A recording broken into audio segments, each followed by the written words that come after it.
എല്ലാവർക്കും എബിയുടെ ലൈവിലേക്ക് സ്വാഗതം. ഇന്ന് നമ്മോടൊപ്പം ഉള്ളത് സാംസ്കാരിക പ്രഭാഷകൻ വി.കെ. സുരേഷ് ബാബുവാണ്. ഒപ്പം ജില്ലാ പഞ്ചായത്ത് വിദ്യാഭ്യാസ വികസന സ്റ്റാൻഡിംഗ് കമ്മിറ്റി ചെയർമാൻ ആയിരുന്നു. ഇപ്പോൾ വീണ്ടും ജനവിധി തേടുകയാണ്. അപ്പോൾ ആ വിശേഷങ്ങളൊക്കെ നമുക്ക് ചോദിച്ചറിയാം. പ്രത്യേകിച്ച് കോവിഡ് കാലത്ത് സാംസ്കാരികമായി വളരെയേറെ പരിപാടികൾ നടന്ന നാടാണ് നമ്മുടേത്. അപ്പോൾ അതിനെക്കുറിച്ചൊക്കെ നമുക്ക് ബാബുവിനോട് ചോദിക്കാം. ഒപ്പം നമ്മളോടൊപ്പം ഉള്ളത് എൻ ഷാഹിദ് മാസ്റ്ററാണ്. ചോദ്യങ്ങളും ഉത്തരങ്ങളൊക്കെ ആയി നമ്മുടെ കൂടെയുള്ളത്. അപ്പോൾ എല്ലാവരെയും പരിപാടിക്കാലത്തേക്ക് സ്വാഗതം ചെയ്യുന്നു.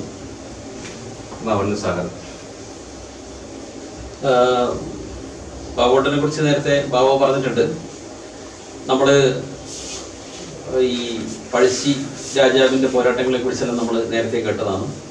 ബ്രിട്ടീഷ് വിരുദ്ധ പോരാട്ടത്തിന് നേതൃത്വം കൊടുത്തിട്ടുള്ള പഴശ്ശി രാജാവിൻ്റെ പോരാട്ടങ്ങളുടെ സമരഭൂമികയായിരുന്ന കണ്ണവത്തിൻ്റെ ചെരുവിലെ തൊടിക്കളത്ത് നിന്ന് ഈ കേരളത്തിൽ അറിയപ്പെടുന്ന സാംസ്കാരിക പ്രഭാഷകനായി വളർന്നിട്ടുള്ള ബാബുവിനെ ആദ്യമായി സ്വാഗതം ചെയ്യുകയാണ്.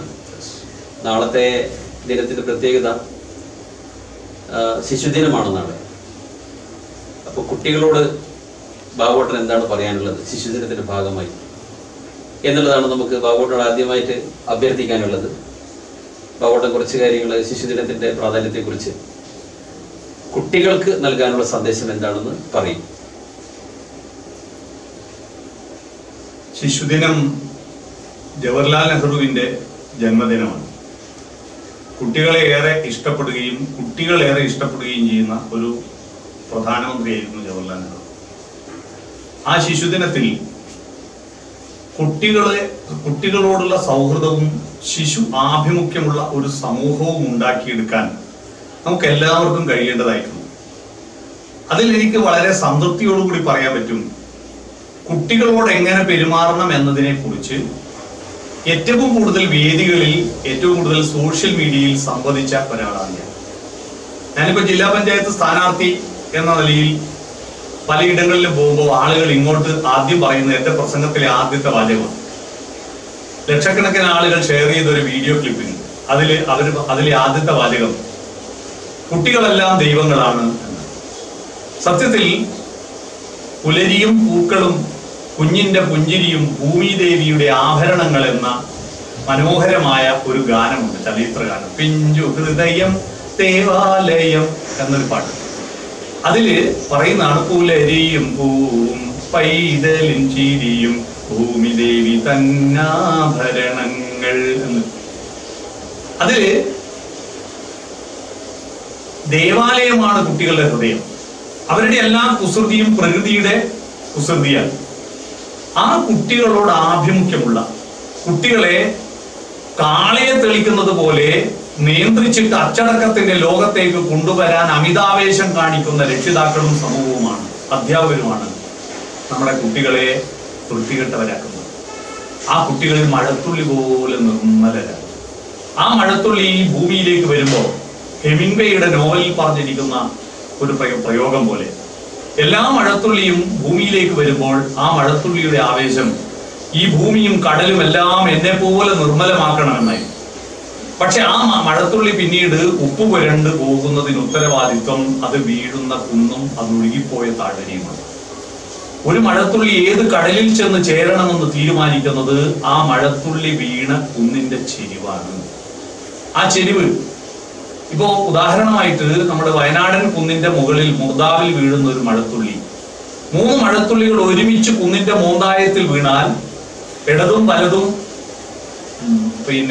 വയനാടൻ ചെരുവിൽ വീണ 3 മഴത്തുള്ളി, ഒന്ന് റോഡിന്റെ ഇടതുവശത്ത് വീണാൽ അത് ഒഴുകിയിട്ട് സെമിനാരി വില്ലയിലും നെടുമ്പർജാല് പൂളക്കുറ്റി തൊണ്ടിയിലും പാലത്തിനടിയിലൂടെ പേരാവൂർ പാലവും കടന്നിട്ട് കൊട്ടിയൂർ ബാവലിപ്പുഴയുമായി ചേർന്ന് ആറളംപുഴയായിട്ട് നേരെ പാലപ്പുഴയായിട്ട് ഇരിട്ടി പാലം കടന്ന് നേരെ അത് മണ്ണൂർ പാലം കടന്ന് വെളിയമ്പ്ര പഴശ്ശി ഡാമും കടന്ന് മണ്ണൂർ പാലം കടന്ന് ഇരിക്കൂർ പാലത്തിന്റെ അടിയിലൂടെ മാമാനത്തമ്പലത്തിന്റെയും നിലാമുറ്റം പള്ളിയുടെയും പുറകിലൂടെ ഒഴുകിയിട്ടത് ചേടിച്ചേരി കടവും പാവന്നൂർ കടവും മുനമ്പം കടവിൽ വെച്ച് ശ്രീകണ്ഠപുരം വഴിയായി ചേർന്നിട്ട് അത് നടിച്ചേരി കടവും കടന്ന് മുല്ലപ്പടിപ്പാലം കടന്നിട്ട് പറത്തിക്കടവിന്റെ മുന്നിലൂടെ അഴീക്കൽ ഫെറിയിലാണ് കടലിൽ ചേരുക. ഒരു തുള്ളി വെള്ളം ഒരിഞ്ച് വ്യത്യാസത്തിൽ നേരെ വലതുവശത്ത് വീണ ആ പേരിയച്ചോരത്തിന്റെ വലതുവശത്ത് വീണ മഴത്തുള്ളി ഒഴുകി അത് നേരെ ചെക്കേരി വന്ന് നെടുമ്പോയിൽ കറ്റിയാട് കൊമ്മേരി വഴി കോളയാട് പുന്നപ്പാലം പള്ളിപ്പാലം പുത്തലം വഴി ഒഴുകി ആലിച്ചേരി ഇടുമ്പ വഴി ഒഴുകിയിട്ട് കുണ്ടേരിപ്പയിൽ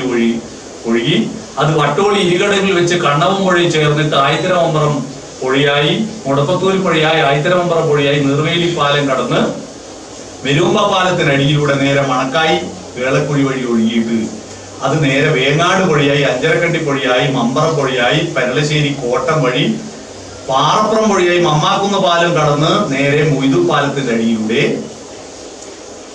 ധർമ്മടത്ത് തുരുത്തിന്റെ അടുത്ത് കടലിൽ ചേരും. ഇനി ഒരു തുള്ളി മഴവെള്ളം അങ്ങ് വയനാടൻ ചെരുവിൽ വീഴും. അത് ചന്ദനത്തോടായി തലപ്പുഴയായി മഞ്ഞപ്പളുങ്കന്മലയിലൂടെ മാനന്തവാടിപ്പുഴയിലൂടെ വള്ളിയൂർക്കാവിന്റെ മുന്നിലൂടെ അത് കുറുവാദ്വീപിൽ വെച്ച് പനമരം പുഴയിൽ ചേർന്ന് അത് കബനി നദി എന്ന പേര് സ്വീകരിച്ച് കർണാടകത്തിലെത്തിയ കാവേരിയായി മൈസൂര് കണ്ണമ്പാടി അണക്കെട്ട് കടന്ന് നേരെ അത് തമിഴ്നാടും കടന്ന് വിശാഖപട്ടണത്തിന്റെ തെക്ക് കാവേരിപ്പൂം പട്ടണത്തിൽ വെച്ച് ബംഗാൾ ഉൾക്കടലിൽ ചേരും. ഈ 3 മഴത്തുള്ളി ഒരുമിച്ച് വന്നതാണ്. നമ്മുടെ കുഞ്ഞുങ്ങൾ ഓരോ കുട്ടികളും സ്വന്തമായ പ്രതിഭയും പ്രത്യേകതകളുമായി ജനിച്ച കുട്ടികൾ. ഈ കുന്നിന്റെ ചെരുവാണ്, 1 ഇഞ്ച് വ്യത്യാസമാണ് അഴീക്കൽ പതിയിലെത്തുന്നത് ധർമ്മടത്തെത്തുന്നത് ബംഗാൾ ഉൾക്കടലിലെത്തുന്നത്. അതുകൊണ്ട് ആ കുട്ടികളോട് കാണിക്കുന്ന സ്നേഹമാണ് നമ്മുടെ സമൂഹത്തിന്റെ സാംസ്കാരികമായ ഗരിമ. അതുകൊണ്ട് എനിക്ക് കുട്ടികളോടല്ല പറയാനുള്ളത്, കുട്ടികളുടെ രക്ഷിതാക്കളോടാണ്. കുട്ടികളോടൊന്നും പറയണ്ട, അവർ വളരാൻ അനുവദിച്ചാൽ മാത്രം മതി എന്നാണ്. അതാണ്. അപ്പൊ ശിശുദിനത്തിന്റെ ഭാഗമായി നമ്മളെ കുട്ടികൾക്ക് നൽകാനുള്ളത് എന്ത് എന്ന് ചോദിച്ചപ്പോ ഒരു ദീർഘമായ അനുഭവം, പ്രഭാഷണ കലയുടെ ആ അനുഭവം നമ്മുടെ മുമ്പിൽ അവതരിപ്പിക്കാൻ വേണ്ടി ബാബുവേട്ടന് ഇപ്പോ കഴിഞ്ഞിട്ടുണ്ട്. അപ്പൊ നമുക്ക് ബാബുവേട്ടൻ ഇപ്പോൾ ഒരു തെരഞ്ഞെടുപ്പിന്റെ രംഗത്താണുള്ളത്. കഴിഞ്ഞ 5 വർഷക്കാലം കണ്ണൂർ ജില്ലാ പഞ്ചായത്തിന്റെ വികസനകാര്യ സ്റ്റാൻഡിംഗ് കമ്മിറ്റി ചെയർമാൻ എന്ന നിലയിൽ എനിക്ക് തോന്നുന്നത് ആ വികസനകാര്യ സ്റ്റാൻഡിംഗ് കമ്മിറ്റി ചെയർമാൻ എങ്ങനെയായിരിക്കണം, എന്തൊക്കെ കാര്യങ്ങൾ ചെയ്യണം എന്നുള്ള നല്ല ധാരണയുള്ള ഒരാളുടെ കയ്യിൽ അധികാരം ലഭിച്ചപ്പോൾ തീർച്ചയായും ഒരുപാട് മാറ്റങ്ങൾ ഈ മേഖലയിൽ ഉണ്ടായി എന്നാണ് നമുക്ക് മനസ്സിലാക്കാൻ വേണ്ടി സാധിച്ചത്. പ്രത്യേകിച്ച് വികസന കാര്യം എന്ന് പറയുന്നത് എനിക്ക് തോന്നുന്നത് കൃഷി, മൃഗസംരക്ഷണം ഉൾപ്പെടെയുള്ള ഈ മേഖലകളിലെല്ലാം വരുന്നതാണ്. അപ്പോ ഏറ്റവും അടിസ്ഥാനപരമായിട്ടുള്ള വികസനത്തിന് നേതൃത്വം കൊടുക്കാൻ വേണ്ടി നിയോഗിക്കപ്പെട്ട ഒരാളെന്ന നിലയിൽ പരിപൂർണമായ സംതൃപ്തിയുണ്ടോ എന്നുള്ളതാണ് പറഞ്ഞത്. അതാണ്, ഒരു സംതൃപ്തനാണോ? 5 വർഷക്കാലം കൊണ്ട് ഒരുപാട് കാര്യങ്ങൾ ചെയ്തെന്നുള്ള സംതൃപ്തിയിലാണോ വീണ്ടും മത്സരരംഗത്തേക്ക് വന്നിട്ടുള്ളത്? വളരെ വളരെ വളരെ ഗുണപ്രദമായ ഒരു ചോദ്യമാണ്. ഞാൻ ഗ്രാമപഞ്ചായത്തിന്റെയും ബ്ലോക്ക് പഞ്ചായത്തിന്റെയും ഭാരവാഹിയായിരിക്കുന്നു. അതിനുശേഷം തദ്ദേശ സ്വയംഭരണ സ്ഥാപനങ്ങളിൽ ഒരുപാട് ക്ലാസുകൾ നയിച്ചിട്ടുണ്ട്. അതിൽ ഞാൻ പറഞ്ഞിരിക്കുന്ന ഞാൻ എടുത്തിരുന്ന ഒരു പ്രധാനപ്പെട്ട വിഷയമാണ് സ്റ്റാൻഡിംഗ് കമ്മിറ്റി എന്താണ്. സ്റ്റാൻഡിംഗ് കമ്മിറ്റിയെ പറ്റി പലരും തെറ്റിദ്ധരിച്ചു. സ്റ്റാൻഡിംഗ് കമ്മിറ്റിക്ക് സിറ്റിംഗ് ഫീസ് എന്നൊക്കെ ചോദിച്ച ആളുകളൊക്കെ. സ്റ്റാൻഡ് എന്ന് പറഞ്ഞാൽ നിൽക്കുക എന്നാണ് മലയാളത്തിൽ. നമ്മളിപ്പോ നീ നിന്റെ വീട്ടിലാണോ നിൽക്കുന്നത് എന്ന് ചോദിച്ചാൽ അവിടെ നിൽക്കലല്ലോ, താമസിക്കുന്നത് എന്നാണ്. സ്റ്റാൻഡിംഗ് കമ്മിറ്റി എന്ന് പറഞ്ഞാൽ പഞ്ചായത്തിന് കീഴിൽ നിശ്ചയിക്കപ്പെട്ടിരിക്കുന്ന കുറച്ച് വിഷയങ്ങളെ അതിന്റെ കൂടെ നിൽക്കാൻ ചുമതലപ്പെട്ട ഒരു 3, 4, 5 മെമ്പർമാരെയാണ് സ്റ്റാൻഡിംഗ് കമ്മിറ്റി കൂടെ നിൽക്കുക. അപ്പോ അങ്ങനെ സ്റ്റാൻഡിംഗ് കമ്മിറ്റി എന്ന് പറയുന്നത് കേവലം ഒരു അലങ്കാരമായ കാര്യമല്ല. ഭരണ പ്രതിപക്ഷ ഭേദമില്ലാതെ എല്ലാവരെയും ഭരണത്തിൽ പങ്കാളിയാക്കാനുള്ള മാർഗമാണത്. പഞ്ചായത്തുകളിൽ രാഷ്ട്രീയമായി തെരഞ്ഞെടുപ്പ് നടക്കാറുണ്ടെങ്കിലും ഭരണത്തിൽ രാഷ്ട്രീയം ഉണ്ടാകാറില്ല. കാരണം എല്ലാവർക്കും എന്തെങ്കിലും ചുമതലയുണ്ടാവും. ഇപ്പൊ വികസന സ്റ്റാൻഡിംഗ് കമ്മിറ്റി ചെയർമാൻ എന്ന നിലയിൽ എന്റെ സ്റ്റാൻഡിംഗ് കമ്മിറ്റിയിൽ മുസ്ലിം ലീഗിന്റെ നേതാവ് അൻസാരി തില്ലങ്കേരി ഉണ്ടായിരുന്നു, മഹിളാ കോൺഗ്രസിന്റെ നേതാവ് സരസ്വതി ഉണ്ടായിരുന്നു, പിന്നീട് CPM-ന്റെ പ്രവർത്തകയായിരിക്കുന്ന ജിത ഉണ്ടായിരുന്നു, അതുപോലെ CPM-ന്റെ മറ്റൊരു പ്രവർത്തക സുശീല ഉണ്ടായിരുന്നു. ഞങ്ങൾ 5 പേരും ഒരു വിഷയത്തിൽ പോലും ഒരിക്കൽ പോലും തർക്കവിതർക്കം ഉണ്ടായിരുന്നില്ല. എല്ലാവരും ഒരുമിച്ചായിരുന്നു. ഞങ്ങളുടെ ദൗത്യം ഉണ്ടായിരുന്നു. സാധാരണ ഗ്രാമ ബ്ലോക്ക് പഞ്ചായത്തുകളിൽ ഞാൻ അധികാരം ഏറ്റെടുത്തപ്പോ എനിക്ക് വിചാരിച്ച പല സ്വപ്നങ്ങളും നടത്താൻ പറ്റിയില്ല എന്ന സങ്കടമായിരുന്നു. പക്ഷെ ജില്ലാ പഞ്ചായത്തിൽ നേരെ തിരിച്ചാണ്. ഇത്രയും ചെയ്യാൻ കഴിയും ഒരു ജില്ലാ പഞ്ചായത്ത് കൊണ്ട് എന്ന് ബോധ്യപ്പെട്ട സംതൃപ്തിയോടുകൂടിയാണ് 5 വർഷം കടന്നുപോയത്. അതിൽ ഞങ്ങളുടെ ഒരു ടീമായിരുന്നു. ഞങ്ങളുടെ ടീമിന്റെ ചാമ്പ്യൻ ജില്ലാ പഞ്ചായത്ത് പ്രസിഡന്റ്, ആദ്യം കാരായി രാജൻ പ്രസിഡന്റ് ആയിരുന്നെങ്കിലും അദ്ദേഹത്തിന് ഒരു തെറ്റായ രീതിയിലുള്ള അദ്ദേഹത്തിനെതിരെ ഒരു ആരോപണം ഉയർന്നതിന്റെ പേരിൽ എറണാകുളത്ത് നിന്ന് ഇങ്ങോട്ട് വരാൻ പറ്റാത്തതിന്റെ പേരിലാണ് അദ്ദേഹം സുമേഷ് അദ്ദേഹം രാജിവെച്ച് സുമേഷ് പ്രസിഡന്റ് ആകുന്നത്. സുമേഷിന്റെ ഒരു പ്രത്യേകത, ഞങ്ങളുടെ വികസന കാര്യ സ്റ്റാൻഡിംഗ് കമ്മിറ്റിയിൽ എന്ന് പറഞ്ഞാൽ ഭൂമി, കൃഷി, പ്രകൃതി, ക്ഷീരവികസനം, മത്സ്യബന്ധനം, വ്യവസായം, ഈ മേഖലയിൽ ഞങ്ങൾ എന്ത് പറഞ്ഞാലും അതില്ല എന്നൊരു മറുപടി പറയാത്തൊരു പ്രസിഡന്റാണ്. കാരണം കണ്ണൂർ ജില്ലാ പഞ്ചായത്ത് പൂർണ്ണമായി അർപ്പിച്ചിരുന്നത് പ്രത്യുൽപാദനപരമായ സസ്റ്റൈനബിൾ ഡെവലപ്മെന്റിന്റെ അടിസ്ഥാന വികസനത്തിന് വേണ്ടിയാണ് പണം മുഴുവൻ ചെലവഴിച്ചത്. അല്ലാതെ കുറെ റോഡ് താറിട്ടിട്ടുണ്ട്, പക്ഷെ പ്ലാൻ ഫണ്ട് 1 രൂപ പോലും ഞങ്ങള് റോഡിനും പാലത്തിനും കൊടുത്തില്ല. അത് മുഴുവൻ കൃഷിക്ക്. അതിന് ഉദാഹരണം പറയാം. കാട് പിടിച്ചു കിടന്നിരുന്ന കൈപ്പാട് എന്ന് പറഞ്ഞാൽ സമുദ്രത്തോനും പുഴക്കും മധ്യത്തിലുള്ള ഒരു കൈപ്പാട് ഭൂമി. ആ കൈപ്പാട് ഭൂമിയിൽ ആകമാനം മുഴുവൻ അത് ഇവിടുന്ന് ഒരു മിഷൻ, ഇവിടുന്ന് ഹൈദരാബാദിൽ നിന്ന് 1-2 മിഷൻ കൊണ്ടുവന്ന് ഈ ഭൂമി മുഴുവൻ തിരിച്ചു പിടിക്കാൻ വേണ്ടി ഞങ്ങൾ പ്രൊജക്ട് വെച്ചു. ഞങ്ങള് അഭിമാനത്തോടെ പറയട്ടെ, 500 ഹെക്ടർ കാട് പിടിച്ചിരുന്ന കൈപ്പാട് ഭൂമി കൃഷികളാക്കി. എനിക്ക് അത് 1500 കോടി തിരിച്ചു പിടിക്കാൻ പൈസ വെച്ചിട്ടുണ്ട്. 1500 കോടി. പിന്നെ ക്ഷീരവികസന രംഗത്ത് ഞങ്ങൾ ഇൻസെന്റീവ് കൊടുക്കുന്നതിലൂടെ, റിവോൾവിംഗ് ഫണ്ടിലൂടെ കണ്ണൂർ ജില്ല 98% ക്ഷീര സ്വയം പര്യാപ്തതയിലെത്തി. ഇനി ചെറിയ പാല് മാത്രമേ പുറത്തു കൊണ്ടുവരുള്ളൂ. അത്രയും ആളുകളെ ക്ഷീരമേഖലയിലേക്ക് കുറവുണ്ടാക്കാൻ പറ്റി. പിന്നെ പച്ചക്കറി, കേരളത്തിൽ മുഴുവൻ ആകമാനം പരിശോധന നടത്തിയപ്പോ വിഷം ഇല്ലാത്ത പച്ചക്കറി, ഏറ്റവും കൂടുതൽ വിഷമില്ലാത്ത പച്ചക്കറി വിൽക്കുന്ന ഒരു ജില്ലയായിട്ട് കണ്ണൂർ ജില്ലയിൽ മാറിയിട്ടുണ്ട്. ഞങ്ങൾ വിഷരഹിത പച്ചക്കറി എന്നൊരു വിഷുവിന് വിഷരഹിത പച്ചക്കറി എന്ന ഒരു ക്യാമ്പയിൻ തുടക്കം കുറിച്ചു. ഞങ്ങൾ നടാൻ ആഹ്വാനം ചെയ്തപ്പോൾ ഞങ്ങളൊരു മുദ്രാവാക്യം ഉയർത്തിയിരുന്നു. 3 മുദ്രാവാക്യം. അത് പിന്നെ കേരള ഗവൺമെന്റ് ഏറ്റെടുത്തു. കണ്ണൂർ ജില്ലാ പഞ്ചായത്ത് തുടങ്ങി വെച്ച പല മുദ്രാവാക്യങ്ങളും കേരള ഗവൺമെന്റ് തിരികെ തീരുമാനത്തേക്ക് കുറെ ആളുകൾ കാണുന്നുണ്ട്. ശരത് മാഷോട് ഒരുപാട് ആളുകൾ അവരോട് തിരിച്ചും പറയുന്നു, നമ്മുടെ പരിമിതികൾ അറിയാലോ. അപ്പൊ ഒരുപാട് ആളുകൾ തിരികെ തിരുമുറ്റത്തേക്ക് എന്നൊരു പരിപാടി സ്കൂൾ പൊതുവിദ്യാലയങ്ങൾ ശക്തിപ്പെടുത്താൻ വേണ്ടി കൊണ്ടുവന്നിരുന്നു. അത് പിന്നീട് സർക്കാർ ഏറ്റെടുത്തു. അതുപോലെ ഞങ്ങൾ എടുത്ത ഒരു മുദ്രാവാക്യമാണ് എല്ലാവരും നടുക, എല്ലായ്പ്പോഴും നടുക, എല്ലായിടത്തും നടുക. എല്ലാവരും നടുക, എല്ലായ്പ്പോഴും നടുക, എല്ലായിടത്തും നടുക.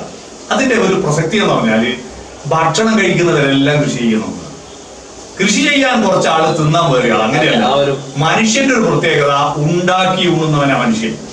ബൈബിളിൽ ഒരു വചനമുണ്ട്, ആകാശത്തിലെ പറവകൾ വിതയ്ക്കുന്നില്ല, കൊയ്യുന്നില്ല. അത് വയലാർ ഒരു പാട്ടാക്കി എഴുതിയിട്ടുണ്ട്. ആകാശത്തിലെ പറവകൾ വിതയ്ക്കുന്നില്ല, കൊയ്യുന്നില്ല, അളന്നളന്ന് കൂട്ടുന്നില്ല എന്ന പാട്ട്. എന്നാൽ മനുഷ്യൻ വിതയ്ക്കുകയും കൊയ്യുകയും ഉണ്ടാക്കി ഉണ്ണുകയും ചെയ്യുന്നവരാണ്. അപ്പോഴാണ് മനുഷ്യനാവുന്നത്. കൾച്ചർ ഉണ്ടാവണമെങ്കിൽ അഗ്രികൾച്ചർ ഉണ്ടാവണം. അതുകൊണ്ട് ഉണ്ണുന്നവരെല്ലാം ഉണ്ടാക്കണം. അതാണ് എല്ലാവരും നടണം.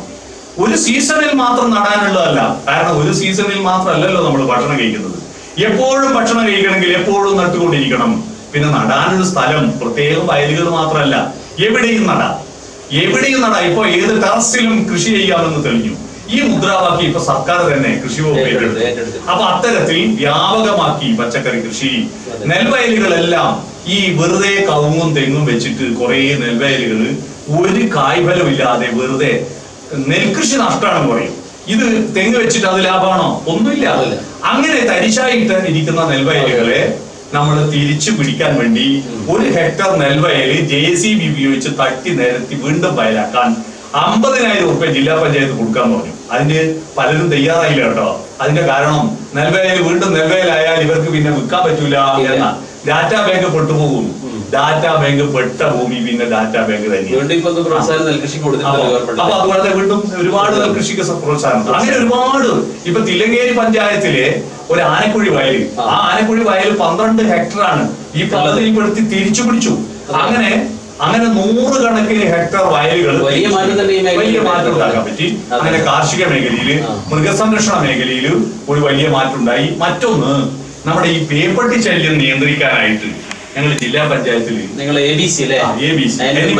കൺട്രോൾ അതിന്റെ പാപ്പിനിശ്ശേരി കേന്ദ്രത്തിൽ 7500 പട്ടികളെ വന്ധ്യംകരിച്ചു കഴിഞ്ഞു. അതിന് പുറമെ ഇപ്പോ പടിയൂരിൽ ഒരു പുതിയ ABC സെന്ററിന് തറക്കല്ലിട്ടിട്ടുണ്ട്. ഞാൻ തന്നെയാണ് തറക്കല്ലിട്ടത് പുതുതായിട്ട്. അത് 68 ലക്ഷം അതിന് നീക്കി വെച്ചിട്ടുണ്ട്. ഇപ്പോ ഒരു 6 മാസം കൊണ്ട് അതിന്റെ പണി ആരംഭിക്കും. വളരെ വേഗത്തിൽ നടപ്പിലാക്കേണ്ട ഒരു മേഖല മട്ടന്നൂരാണല്ലേ ബാബേ? തലശ്ശേരി പട്ടികളുടെ വർദ്ധീകരണത്തിന്റെ കാരണം ഇത് തലശ്ശേരിയിലും വരും. അപ്പൊ 3 കേന്ദ്രത്തില് കണ്ണൂർ ജില്ലയിലെ എല്ലാ പട്ടികളെയും വർദ്ധീകരിച്ചു കഴിഞ്ഞാൽ പട്ടികളുടെ വംശവർദ്ധനവ് തടയാൻ പറ്റും. ഒരു 3 കൊല്ലം കൊണ്ട് കണ്ണൂർ ജില്ലയിൽ പട്ടി ശല്യം ഒരു 10-1 കുറക്കാൻ പറ്റും. പൂർണ്ണമായി പട്ടികളെ വംശനാശം വരുത്താൻ പറ്റില്ല, അത് പാരിസ്ഥിതികമായ പ്രശ്നങ്ങളുണ്ട്. അതുകൊണ്ട് 10-1 കുറക്കാൻ പറ്റും. അത് പട്ടികൾക്ക് മറ്റു മനുഷ്യരെ ആക്രമിക്കുന്ന പ്രവണത. പക്ഷെ ഒരു കാര്യമുണ്ട്, ഈ പട്ടികൾ ഇങ്ങനെ അക്രമാസക്തരാകുന്നത് മാംസത്തിന്റെ വേസ്റ്റ് തിന്നിട്ടാണ്. മാംസത്തിന്റെ വേസ്റ്റ് തിന്നിട്ടാണ് കൂടുതൽ പട്ടികളൊക്കെ. അത് ആ വേസ്റ്റ് പുറത്തെറിയുന്നവരാണ് പട്ടി കഴിക്കുന്നതിൽ. പഞ്ചായത്തല്ല പ്രതി, മുനിസിപ്പാലിറ്റി അല്ല. പട്ടി കഴിക്കുന്നതിൽ അതുപോലെ ഈ അറബ് മാലിന്യം സംസ്കരിക്കാൻ വേണ്ടിയിട്ട് ചട്ടുകപ്പാറയിൽ ഒരു വലിയ പ്ലാന്റ് തുടങ്ങാൻ വേണ്ടിയിട്ട് നമ്മൾ തുടങ്ങുന്നു. ഇനി എല്ലാ കോഴി അറവശാലകളിൽ നിന്നുള്ള സാധനം ഞങ്ങൾ കൊണ്ടുപോയിട്ട് അത് വളമാക്കി മാറ്റും. അതുകൊണ്ട് ആ മാലിന്യം പുറത്ത് ജില്ലാ പഞ്ചായത്ത് ഈ മാംസത്തിന്റെ മാലിന്യത്തിന്റെ സംസ്കരണത്തിന്റെ പ്രതിസന്ധി ഈ മേഖല നമ്മൾ ഉണ്ടായിരുന്നു എല്ലാ സ്ഥലത്തും. അതിനോടുകൂടി പരിഹരിക്കാൻ എല്ലാ അറവശാലയിൽ നിന്നുള്ള മാലിന്യങ്ങൾ അവിടത്തേക്ക് കൊണ്ടുപോകും അല്ലെ? കുറെ പ്രശ്നങ്ങൾ പരിഹരിക്കാൻ സാധിക്കും. പലപ്പോഴും ഇത്തരം വേസ്റ്റുകൾ പല സ്ഥലത്തും കൊണ്ടേ തട്ടിയിട്ടുള്ള പ്രശ്നങ്ങളാണ് നാട്ടിലെല്ലാവരും. അതിനൊരു വലിയ പരിഹാരം ഉണ്ടാവും. അപ്പൊ അത്തരത്തിൽ അടിസ്ഥാനപരമായ ഒരുപാട് മാറ്റങ്ങളാണ് ഉണ്ടാക്കിയെടുത്തത്. അവിടെ ഒരു കാര്യം, പിന്നെ ഈ ബാബുണ്ട് സുരേഷ് ബാബുവിനെ കുറിച്ച് പറയുമ്പോ നമ്മള് ബാബുണ്ടെന്ന് വിളിക്കാൻ കാരണം എന്ന് വെച്ചാല് കുറെ കാലമായിട്ടുള്ള ബന്ധമാണ് ബാബുണ്ടെന്ന്.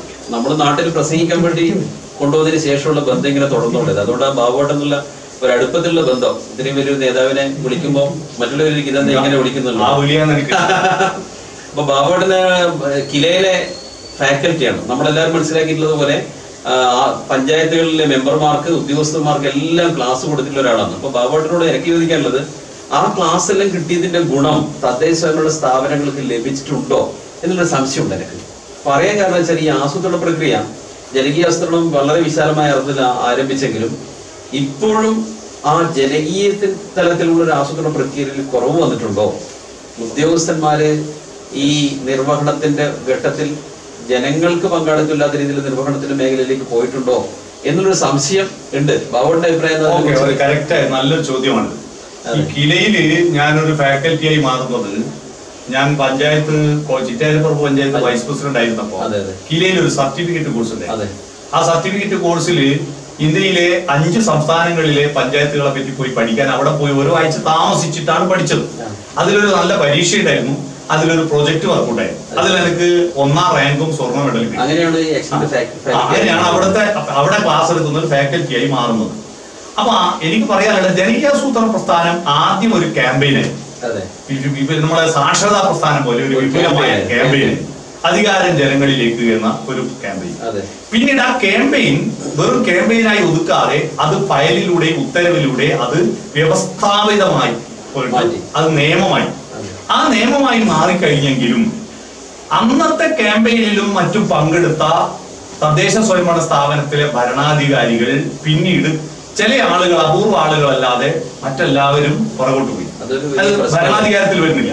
അവരെ ആരെയും തന്നെ ഈ ഭരണത്തിന്റെ പ്രക്രിയയിൽ പങ്കാളിയാക്കാൻ എന്തുകൊണ്ടെന്നറിയില്ല, ഈ പ്രവർത്തനത്തിൽ അവരുടെ സേവനം ഉപയോഗിക്കാത്തത് കൊണ്ടോ എന്തോ ഈ വ്യവസ്ഥാപിതവൽക്കരിക്കപ്പെട്ട അന്നത്തെ ആവേശമില്ലാത്ത കുറെ പുതിയ ടീം അധികാരത്തിൽ, പ്രത്യേകിച്ച് യുവാക്കൾക്ക് ഇതിലൊരു പങ്കാളിത്തമില്ല. ഞാൻ മനസ്സിലാക്കി, ഞാനൊരു പഠനം നടത്തി.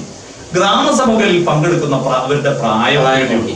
ആ പ്രായം നോക്കിയപ്പോ ഒരു 2% കൂടുതൽ ആളുകൾ, ചെറുപ്പക്കാർ ഗ്രാമസഭയിൽ വന്നിട്ടില്ല. അതൊക്കെ സ്ഥിരമായി കുറെ ഗുണഭോക്താക്കളും കുറെ പ്രായമുള്ള സ്ഥിരമായി വരുന്ന ആളുകളും കുറച്ച് പാർട്ടിക്കാരും. എന്നതിനപ്പുറത്ത് ഗ്രാമസഭകളെ ജനകീയമാക്കാൻ പറ്റിയില്ല.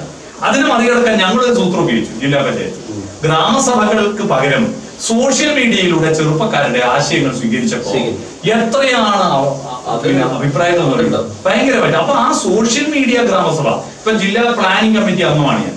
ആ ജില്ലാ പ്ലാനിംഗ് കമ്മിറ്റി ഈ ഗ്രാമസഭകൾ സൂമിലും മറ്റൊക്കെ നടത്താൻ വേണ്ടി പറഞ്ഞു. അങ്ങനെ നടത്താൻ വേണ്ടി പറഞ്ഞപ്പോ സ്ഥിരമായിട്ട് പരമ്പരാഗതമായി വരുന്ന കുറെ ആളുകൾ ഇതിൽ വരില്ല. കാരണം ഈ പ്രായമുള്ള ആൾക്കൊന്നും ജനറേഷൻ കയറി വരാൻ തുടങ്ങി അല്ലേ? അതെ. പക്ഷെ ഇതിലേക്ക് കുറെ ആൾ വരും. പക്ഷെ അത് ഇതൊരു പഞ്ചായത്ത് നടത്തിയില്ല. അതെയാ, സൂമിലും ഗൂഗിൾ മീറ്റിലും ഒരു ഗ്രാമസഭ ഒരു പഞ്ചായത്ത് നടത്തിയില്ല. കാരണം ഇത് നടത്തേണ്ട ആള് പല പഞ്ചായത്ത് മെമ്പർമാർക്കും എങ്ങനെ എങ്ങനെ പോസ്റ്റ് ചെയ്യണമെന്ന് പോലും അറിയാത്തൊരവസ്ഥയുണ്ട്. അതുകൊണ്ട് നമ്മുടെ പുതിയ പഞ്ചായത്ത് തെരഞ്ഞെടുപ്പ് വരാൻ പോവാണ്. പുതിയ പഞ്ചായത്ത് തെരഞ്ഞെടുപ്പിൽ പലരും ഒരുപാട് യുവാക്കൾ രംഗത്ത് വരുന്നുണ്ട്. ഈ സാങ്കേതിക വിദ്യ അറിയാത്തവരെ ദയവ് ചെയ്തിട്ട് തെരഞ്ഞെടുക്കരുത്. വേണം, കുറച്ച് പ്രായമുള്ളവർ വേണം. പക്ഷെ ഈ സാങ്കേതിക വിദ്യയോട് വൈമുഖ്യം കാണിക്കുന്നവർക്ക് ഒന്നും ചെയ്യാൻ പ്രധാനപ്പെട്ട കാര്യം എന്ന് വെച്ചാല്, ഈ 5 കൊല്ലം ഭരിച്ചു, ഈ ജില്ലയിലെ ക്ലാസ് എല്ലാം കിട്ടി, ഭരണം തുടങ്ങി കഴിയുമ്പോഴത്തേക്ക് ഇവരുടെ 5 വർഷം പൂർത്തിയായി. പിന്നീട് ഇവര് ആ രംഗത്തില്ല. ഈ 5 കൊല്ലം കൊണ്ട് ഇവര് നേടി ആർജിച്ചിട്ടുള്ള അറിവുകള് പുതിയ ഭരണസമിതിക്ക് കൊടുക്കാനുള്ള അവസരം കിട്ടുന്നില്ല. അതാണ് തുടർ പ്രവർത്തനത്തിന് കാരണം. ഇവര് പിന്നീട് ആസൂത്രണ സമിതിയിൽ വരണം, അല്ലെങ്കിൽ ഇവരുടെ വികസന പ്രവർത്തനങ്ങളുടെ ഭാഗമായിട്ട് ഉണ്ടായാൽ മാത്രമേ അവർക്കും കുറെ സഹായിക്കാൻ പറ്റും. അവരെ വിളിക്കാൻ സ്റ്റേക്ക് ഹോൾഡേഴ്സിന്റെ ഒരു താല്പര്യമുണ്ട്. പക്ഷേ എന്താ ഈ സ്റ്റേക്ക് ഹോൾഡേഴ്സ് പലർക്കും അറിയില്ല. അത് നേരത്തെ ഒരാൾ നമ്മളിങ്ങനെ പരിപാടി ഉണ്ടെന്ന് പറഞ്ഞപ്പോൾ ഒരാളോട് പറഞ്ഞു, സാധാരണ ഇതിൽ നമ്മൾ ഈ പഞ്ചായത്തിലൊക്കെ ഒരു 1-2 ടൈമൊക്കെ സമയം ഇത് കൊടുക്കണം. പ്രത്യേകിച്ച് ഇടതുപക്ഷമാണ്. ഇപ്പൊ ഇടതുപക്ഷത്തിന്റെ ഒരു പദ്ധതി ഇവിടെ ആണല്ലോ.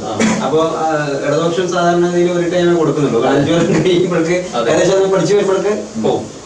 മറ്റുള്ളവർക്ക് അവസരം ഇത് രണ്ടും കൂടി മിക്സ് ചെയ്യണം. അനുഭവജ്ഞാനം ഉള്ളവരെയും പുതിയവരെയും കൂടി ഉൾപ്പെടുത്തിയിട്ടുള്ള ഒരു ഈഗോ ക്ലാഷ് ഉണ്ട്. അങ്ങനെ ഒരു സംശയം. പിന്നെ ഈ പഞ്ചായത്ത് പ്രസിഡന്റായിട്ട് പിരിഞ്ഞു പോയ ആള് പിന്നീട് പഞ്ചായത്തിലേക്ക് പോകുമ്പോ അയാൾക്കും ഇതിനൊരു കോംപ്ലക്സ് ഉണ്ട് തോന്നുന്നു. ഞാൻ ഇതുവരെ ഒരു സ്ഥാനത്ത് തിരിഞ്ഞാലേ, ഞാനിപ്പോ അവര് ഓഡിയൻസിന്റെ കൂട്ടത്തിൽ ഇരിക്കേണ്ടി വരുന്ന ചിന്തയും ചിലരെ നയിക്കുന്നുണ്ട്. ഇതിലൊന്നും വലിയ കാര്യമൊന്നുമില്ല. ഞാനിപ്പോ ഏറ്റവും കൂടുതൽ ജില്ലാ പഞ്ചായത്ത് മെമ്പർ ആയതിനു ശേഷം ഞാൻ ഏറ്റവും കൂടുതൽ വിളിച്ച ഒരാള് പഴയ പ്രസിഡന്റ് സരള ടീച്ചർ. അതെ, ടീച്ചർക്ക് ജില്ലാ പഞ്ചായത്തിനെ പറ്റി ഏറ്റവും സെറ്റ് അറിയാം. അല്ല, ഇത് ഞാനൊരു മാനസിക പ്രശ്നം പറഞ്ഞാണ്, അല്ലാണ്ട് അങ്ങനെ ടീച്ചർ എന്ത് പറഞ്ഞു തരാനും തയ്യാറായിരുന്നു. അപ്പൊ അങ്ങനെ ഒരു അതുപോലെ ഒരു ഹൃദയം പറഞ്ഞ സമീപനം ഉണ്ടായാൽ മതി. ഇപ്പൊ ഈ പഞ്ചായത്ത് പ്രസിഡന്റ് നോക്കും പറഞ്ഞാൽ വലിയ ആനക്കാരൊന്നും സേവനം നടത്താൻ അവസരമാണ്. അത് ഫലപ്രദമായി ചെയ്യാൻ എല്ലാവരെയും കൂട്ടിയിണക്കാൻ പറ്റിയവരെല്ലാവരും. മാഷിപ്പം പറഞ്ഞ പോലെ ഇപ്പൊ സ്വാഭാവികമായിട്ടും ഈ നവമാധ്യമങ്ങൾ പരമാവധി ഉപയോഗപ്പെടുത്തുന്ന ആളുകളെ പരിഗണിക്കണം, അവരെ കൊണ്ടുവരണം എന്നൊക്കെ പറയുമ്പോൾ തന്നെ ഈ കോവിഡ് കാലത്താണ് എനിക്ക് തോന്നുന്നത് ഏറ്റവും കൂടുതൽ. ഇപ്പൊ കഴിഞ്ഞ ദിവസം ഒരു വിദ്യാലയത്തിൽ അച്ഛൻ കണ്ടപ്പോൾ എന്നോട് പറഞ്ഞു, ഞാനും പഠിച്ചു പോവാ ഇത് എങ്ങനെ കുറച്ചും ഞാനും പഠിച്ചത്. അപ്പൊ സ്വാഭാവികമായിട്ടും പക്ഷെ ഈ ചെറുപ്പക്കാർക്കിടയിൽ മൂകത കൂടുന്നുണ്ടോ എന്നുള്ളത് ഇപ്പം അവിടെ ഇത്തരം ക്ലാസ് എടുക്കുകയൊക്കെ ചെയ്യുന്ന ആളുകൾ എന്ന രീതിയിൽ ചെറുപ്പക്കാർക്കിടയിൽ ഈ സോഷ്യൽ മീഡിയയിൽ വരുന്നു എന്നതിനപ്പുറം അവർക്ക് പൊതുസദസ്സിൽ മറ്റേ വെറ്റിലയിൽ 100 തേക്കുന്ന ഒരു തലകുലിക്കുന്ന യുവത്വം. അതായത് ഈ സോഷ്യൽ മീഡിയ ഉപയോഗിക്കാൻ അതിനെ സംസ്കരിക്കാൻ അറിയാത്ത യുവത്വമാണ് ഉള്ളത്. എന്താ ഈ സംസ്കരിക്കല്? വേണ്ട അവസരത്തിൽ എടുക്കുകയും വേണ്ടാത്ത അവസരത്തിൽ ഒഴിവാക്കാനും ചെയ്യുന്നു. യെസ് എന്ന് പറയുന്നത് പോലെ തന്നെ നോ എന്ന് പറയാൻ പറ്റും. എന്നാൽ ഇത് നോ എന്ന് പറയാൻ പറ്റാതെ എല്ലാം അതിൽ മാത്രമായി പോകുന്നു. ജൈവിക ബോധവും ജൈവിക ബന്ധവും. ഇപ്പൊ ഒരാളുടെ കണ്ണിൽ നോക്കി തൊട്ടടുത്ത് ലൈക്ക് ചെയ്ത് ചാറ്റ് ചെയ്യുന്ന ആളായിരിക്കും തൊട്ടയൽവാസി, പക്ഷെ നേരിട്ട് കണ്ടാൽ എന്നൊരവസ്ഥ വരികയാണ്. അതുകൊണ്ട് ആ ജൈവിക ബന്ധം, പ്രകൃതി ബന്ധം, അതിനെ നമുക്ക് മറികടക്കാൻ പറ്റില്ല. അതുകൊണ്ട് എല്ലാം ഫോണാണെന്ന് തെറ്റിദ്ധരിക്കരുത്. ഫോൺ ഉപയോഗിക്കുക, ഫോൺ നമുക്ക് വേണ്ടിയാ, നമ്മൾ ഫോണിന് വേണ്ടിയാണ്. പക്ഷെ നമ്മുടെ പുതിയ പല തലമുറയും ഫേസ്ബുക്കിന്റെ തല പോലെ തന്നെ വളഞ്ഞിട്ട് മാത്രമായി തലകുനിക്കുന്ന യുവത്വമായി പോകുന്നതിന് സാധാരണ അവിടെ ക്ലാസ് എടുക്കുന്ന ഒരാളെന്ന രീതിയിൽ അതിനൊരു ഇപ്പൊ അടുത്ത കാലത്തായിട്ട് അതിനൊരു മാറ്റം വന്നിട്ടുള്ളൂ. യുവാക്കൾക്കിടയിൽ ഒരു രാഷ്ട്രീയ ബോധവും അതുപോലെ നമ്മൾ തുറന്ന ഒരു സംസാരം ഇപ്പൊ വാട്സ്ആപ്പ് ഗ്രൂപ്പുകളിലൊക്കെ ഒരു ചർച്ച പോലെ വരുന്നത് സന്നദ്ധ പ്രവർത്തനം ഏറ്റെടുക്കാനുള്ള മനസ്സിലുള്ള ഒരുപടി യുവാക്കളുണ്ട്. കോവിഡിന്റെ കാലത്ത് റേഷ്യ പറഞ്ഞപ്പോ ആവശ്യത്തിലധികം യുവാക്കൾ. പക്ഷെ ഇതും മടുക്കും, ഈ ഫോണിൽ നിന്നും ആളുകൾ മടുക്കും. ഈ ഫോൺ ആവശ്യത്തിന് മാത്രം ഉപയോഗിക്കുന്ന ഒരു സാധനമായിട്ട് മാറണം. അല്ലാതെ വെറുതെ ഹായ് കമന്റ് ചെയ്യാനുള്ള സാധനമല്ല, ആവശ്യത്തിന് ഉപയോഗിക്കുന്നതാണെന്ന് ആളുകൾക്ക്. ഇപ്പോൾ പണ്ട് TV വന്നപ്പോ നമ്മൾ വൈകുന്നേരം 4 മണിക്ക് മാത്രമേ മലയാള സിനിമ ഉണ്ടായിരുന്നു, ദൂരദർശൻ. ആ സിനിമ ആ TV-യുള്ള വീടിന്റെ വരാതയിൽ അന്ന് വേറെ ഒന്നും വരാൻ പറ്റില്ല. ഇപ്പൊ ആരെങ്കിലും സിനിമ കണ്ടിരിക്കുന്നുണ്ടോ? അത് പഠിച്ചില്ലേ? അതുപോലെ ഇതും ആവശ്യത്തിന് മാത്രം ഉപയോഗിക്കുന്ന ഇത് മാഷി പറയാനാണ് പ്രത്യേകിച്ച് എന്താ വെച്ചാല് ഈ വയലാർ അനുസ്മരണത്തോടനുബന്ധിച്ച് 28 പരിപാടികളിൽ ബാബുവേട്ടൻ 28 പരിപാടികൾ 3 ദിവസം 355 പാട്ടാ. അതെ, 355 പാട്ട്. അപ്പൊ ചില ആൾ പറയുന്ന ബാബുവേട്ടൻ പാട്ട് ഒരു പാട്ട് പാടുന്ന ശബ്ദമല്ല, പക്ഷെ പ്രസംഗവും പാട്ടും കൂടി വരുമ്പോ ഒരു നല്ല രസമുണ്ട്. ആ സമയത്ത് കുറച്ചും കൂടി ഞാനൊരു പാട്ടുകാരനല്ല, പക്ഷെ പാട്ട് എന്തിനാണ് ഈ വയലാറിന്റെ പാട്ട് അത് ഈണത്തിൽ പാടുമ്പോ അത് ഓർമ്മിപ്പിക്കുക. ഈ പാട്ടിന്റെ ഒരു കരുത്ത് ഞാനൊരു അനുഭവം പറയാം. ഒരു സ്കൂളില് പിന്നെ കർഷക അവാർഡ് കിട്ടിയ ഒരു കുട്ടിക്ക് സ്വീകരണം. ആ സ്വീകരണത്തിന് കുട്ടി അഭിനന്ദിച്ച് എല്ലാവരും സംസാരിച്ച് കുട്ടിയുടെ മറുപടി പ്രസംഗത്തില് ആ കുട്ടി പറഞ്ഞു, ഞാൻ ഈ കൃഷിയിലേക്ക് ആകർഷിക്കപ്പെട്ടത് എന്റെ മുത്തച്ഛൻ പാടി തന്നൊരു പാട്ടാണ്. മുത്തച്ഛൻ പാടി തന്ന പാട്ട്, വയലാർ പാടിയൊരു പാട്ട്. ആ പാട്ട് എന്നിട്ട് കുട്ടി ഞാൻ പറഞ്ഞു മോനത് പാട്ട്. നമ്മള് വയലാറിന്റെ ഒരു ഗാനം ആലപിക്കാൻ പറയണമെന്നുണ്ടായിരുന്നു. ആ പാട്ട് കുട്ടി പാടി. അത് ഇതായിരുന്നു: ചെമ്പക പൂങ്കാവനത്തിലെ പൂമരച്ചോട്ടിൽ പണ്ടൊരിക്കലൊരാട്ടിടയൻ തപസ്സിരുന്നു, വിണ്ണിൽ നിന്നും വന്നിറങ്ങിയ ഭഗവാനപ്പോൾ ഒരു ചന്ദനത്തിൻ മണി വീണ അവനു നൽകി. അവനൊരു വീണ കിട്ടി. തങ്ക സ്വപ്ന ശതങ്ങളാം തന്ത്രികൾ കെട്ടി, അതിൽ സുന്ദര പ്രതീക്ഷകൾ തൻ ചായം പൂരട്ടി, ആർത്തലയ്ക്കും ഹൃദയത്തിൽ തുളുമ്പിയ ഗാനങ്ങൾ രാത്രിയും പകരും അവൻ വീണയിൽ മീട്ടി. അങ്ങനെ വീണയിൽ മീട്ടിയപ്പോ ആ മധുര സംഗീതത്തിൻ ലഹരിയാലെ സ്വന്തം ഭൂമി ദേവിയെ പാവം മറന്നുപോയി. ശ്യാമളമാം ഭൂമിയാകെ പാഴ്മരുവായി മാറിപ്പോയി. പാവമപ്പോൾ പശിയാലെ പാട്ടു നിർത്തി. പാട്ട് ഭക്ഷണം കൊടുക്കൂലല്ലോ, പാട്ട് നിർത്തി. കേട്ടോ, കാത്തു നിൽക്കും വയലിൽ തൻ കലപ്പയൂന്നി, സ്വന്തം വേർപ്പു കൊണ്ടു വിതയ്ക്കുവാൻ അവനിറങ്ങി. എന്നുമെന്നും സമൃദ്ധിതൻ പൊന്മണികൾ വിളയിക്കാൻ മണ്ണിതിന്റെ മകനായിട്ടവനിറങ്ങി. ഇത് കേട്ടപ്പോഴാണ് കൃഷിയിലേക്ക് തോന്നലുണ്ടായത്. അപ്പൊ ചില പാട്ടുകൾക്കൊക്കെ ഒരു മനുഷ്യന്റെ ജീവിതത്തെ മാറ്റി മറിക്കാൻ കഴിയും. സാധാരണ ഇപ്പൊ ഈ തെരഞ്ഞെടുപ്പ് സമയമായോണ്ട് ബാബോട്ട് പോകുന്ന സ്ഥലത്ത് ഇങ്ങനെ ആളുകള് രണ്ടുപേരും പ്രസംഗം, രണ്ടുപേരും പാട്ട്. ലോക്ക്ഡൌൺ തുടങ്ങിയോടുകൂടി പ്രസംഗം ഇപ്പൊ ഇല്ല. കാരണം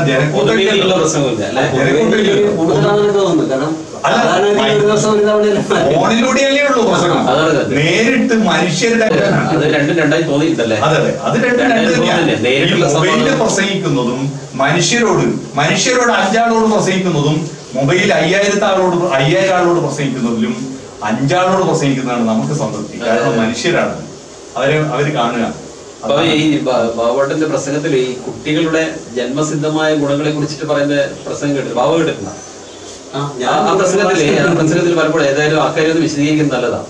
ഈ കുട്ടികള് പ്രസവിക്കുന്നത് സിസേറിയനിലൂടെ പ്രസവിക്കുന്ന കുട്ടിയും സ്വാഭാവികമായിട്ടുള്ള പ്രസവത്തിലൂടെ പുറത്തു വരുന്ന കുട്ടിക്കുമുള്ള ചില ഗുണവിശേഷങ്ങളെ കുറിച്ചിട്ട് ബാബുവേട്ടൻ പല പ്രസംഗത്തിലും പറഞ്ഞിട്ടുണ്ട്. ഏതായാലും ഈ കുട്ടികളിലെ ശിശുദിനത്തിന്റെ ഭാഗമായി നേരത്തെ പറഞ്ഞു. എന്തൊക്കെയാണ് ആ ഒരു പ്രസംഗത്തിൽ നമ്മൾ പലപ്പോഴും നമ്മൾ ആലോചിക്കാത്ത കാര്യങ്ങളാണ്. ആ 2 സിസേറിയൻ പ്രസവത്തിന്റെയും സ്വാഭാവിക പ്രസവത്തിലൂടെയും ജനിച്ചു വീഴുന്ന കുട്ടികളുടെ ഗുണഗണങ്ങളെ കുറിച്ച് വിശദീകരിക്കുന്നത് അത് ഒന്ന് ഇപ്പൊ പറയുന്നത് നല്ലതല്ല. അതെങ്ങനെയാന്ന് പറഞ്ഞാൽ ഈ കുട്ടികളുടെ സ്വഭാവ രൂപീകരണം ജനിക്കുന്നതിന് മുമ്പേ തന്നെ തുടങ്ങി. അവന്റെ അമ്മയുടെ ഗർഭപാത്രത്തിൽ കിടക്കുമ്പോൾ തന്നെ അവൻ ശബ്ദം കേൾക്കുന്നു. കാഴ്ച കാണുന്നില്ല എന്നേ ഉള്ളൂ. 5-ാം മാസം 6-ാം മാസം ആകുമ്പോഴേക്ക് കുട്ടികളുടെ എല്ലാം കാതുകളും. അപ്പൊ അമ്മ കേൾക്കുന്ന ശബ്ദവും അമ്മയുടെ പ്രതികരണങ്ങളും എല്ലാം തന്നെ കുട്ടിയുടെ സ്വഭാവം, അതിന് അവന്റെ മനസ്സിൽ ഒരു സോഫ്റ്റ്വെയർ രൂപപ്പെടും. അപ്പൊ നമ്മുടെ ഒക്കെ സ്വഭാവത്തിന്റെ ഒരു പ്രധാനപ്പെട്ട വിഷയം നമ്മുടെ താളബോധമാണ്. ഞാനും ഭാവിയും തമ്മിലും ഞാനും മാഷും തമ്മിലുള്ള വർത്തമാനത്തിൽ താളക്രമം തെറ്റുമ്പോഴാണ്, ക്രമം തെറ്റുമ്പോഴാണ് അക്രമം ഉണ്ടാകുന്നത്. ഏതിനോടും പൊരുത്തപ്പെടുന്ന ഒരു താളക്രമം നമുക്കുണ്ട്. ആ ക്രമം കിട്ടാത്തത് എന്തുകൊണ്ടാണെന്ന് പറഞ്ഞാൽ ജനിക്കുന്നതിന് മുമ്പ് തന്നെ കുട്ടികൾ കേൾക്കുന്നത് യന്ത്രങ്ങളുടെ താളബോധമാണ്. ആ താളം സ്പീഡാണ്, ഭയങ്കര സ്പീഡാണ്. എന്നാൽ പണ്ട് യന്ത്രങ്ങൾ മിക്സി വരുന്നതിന് മുമ്പ്, ഗ്രൈൻഡർ വരുന്നതിന് മുമ്പ് അമ്മിയിൽ അരക്കുന്ന ഒരു അമ്മയുടെ വയറ്റിന്റെ അടുത്താണ്. സ്ത്രീ വിരുദ്ധമാണ്, സ്ത്രീകൾക്ക് മാത്രമേ അമ്മിയിൽ അരക്കാൻ പാടുള്ളൂ എന്ന ഫെമിനിസത്തിന്റെ വാദത്തിൽ. പക്ഷെ ഞാനിപ്പോ സ്വാഭാവികമായ ഒരു രീതിയിൽ പറയാണ്, അമ്മിയിൽ അരക്കുമ്പോ ആ താളം വയറിൽ കിടക്കുന്ന കുട്ടികൾക്ക് കേൾക്കും. അതിനൊരു താളം, ഒരു പിന്നെ കുഞ്ഞിനു തീറ്റ കൊടുത്തുകൊണ്ടേ ചിലർ കുട്ടിയോളെ കൂടെ നടത്തിക്കൊണ്ടേ പുതുമണി ഒന്നു കോറിച്ചുകൊണ്ടേ കൈകൾ കുഞ്ഞാലായത്തിൽ ആ താളബോധം കുട്ടിയിൽ കിട്ടും. എന്നാൽ ഇപ്പൊ ചുറ്റിടുമ്പോ റീസാന്ന മിക്സിയാ. അതുകൊണ്ട് ഒന്ന് പറഞ്ഞ് രണ്ടാമത്തേന് കുട്ടികൾ ദേഷ്യം വരുന്നത്, പിന്നെ ബോംബെടുക്കുന്നു, കത്തി എടുക്കുന്നു എന്നൊക്കെ വരുന്നത്. പക്ഷെ ഈ രാഷ്ട്രീയ കുഴപ്പങ്ങളൊന്നും തന്നെ രാഷ്ട്രീയമല്ല, എല്ലാം അരാഷ്ട്രീയമാണ്. ഈ വ്യക്തിയുടെ ദേഷ്യം പാർട്ടിയിലേക്ക് കൊണ്ടുപോയി ആരോപിക്കുന്നതാണ്. എല്ലാ അടിയും കൊലപാതകങ്ങളും രാഷ്ട്രീയമല്ല, അല്ല രാഷ്ട്രീയം. ഇഷ്ടമായിട്ടുള്ള കാര്യങ്ങള് അതിൽ എനിക്ക് ഒറ്റക്ക് പ്രതികരിക്കാൻ പറ്റാതിരിക്കുമ്പോൾ അത് ഞാൻ പാർട്ടിയിൽ കൊണ്ടുപോയിട്ട് പാർട്ടി സംഘടിതമായി മാറ്റുന്നതാണ്. അപ്പൊ അതൊക്കെ വ്യക്തിപരമായ ദേഷ്യമാണ്. അതാണ് അതിന്റെ പ്രശ്നം. ആ നെല്ല് കുത്തുന്ന താളം, പഴയ ആ നെല്ല് കുത്തുന്ന താളം ഒരു പ്രത്യേകതയാണ്.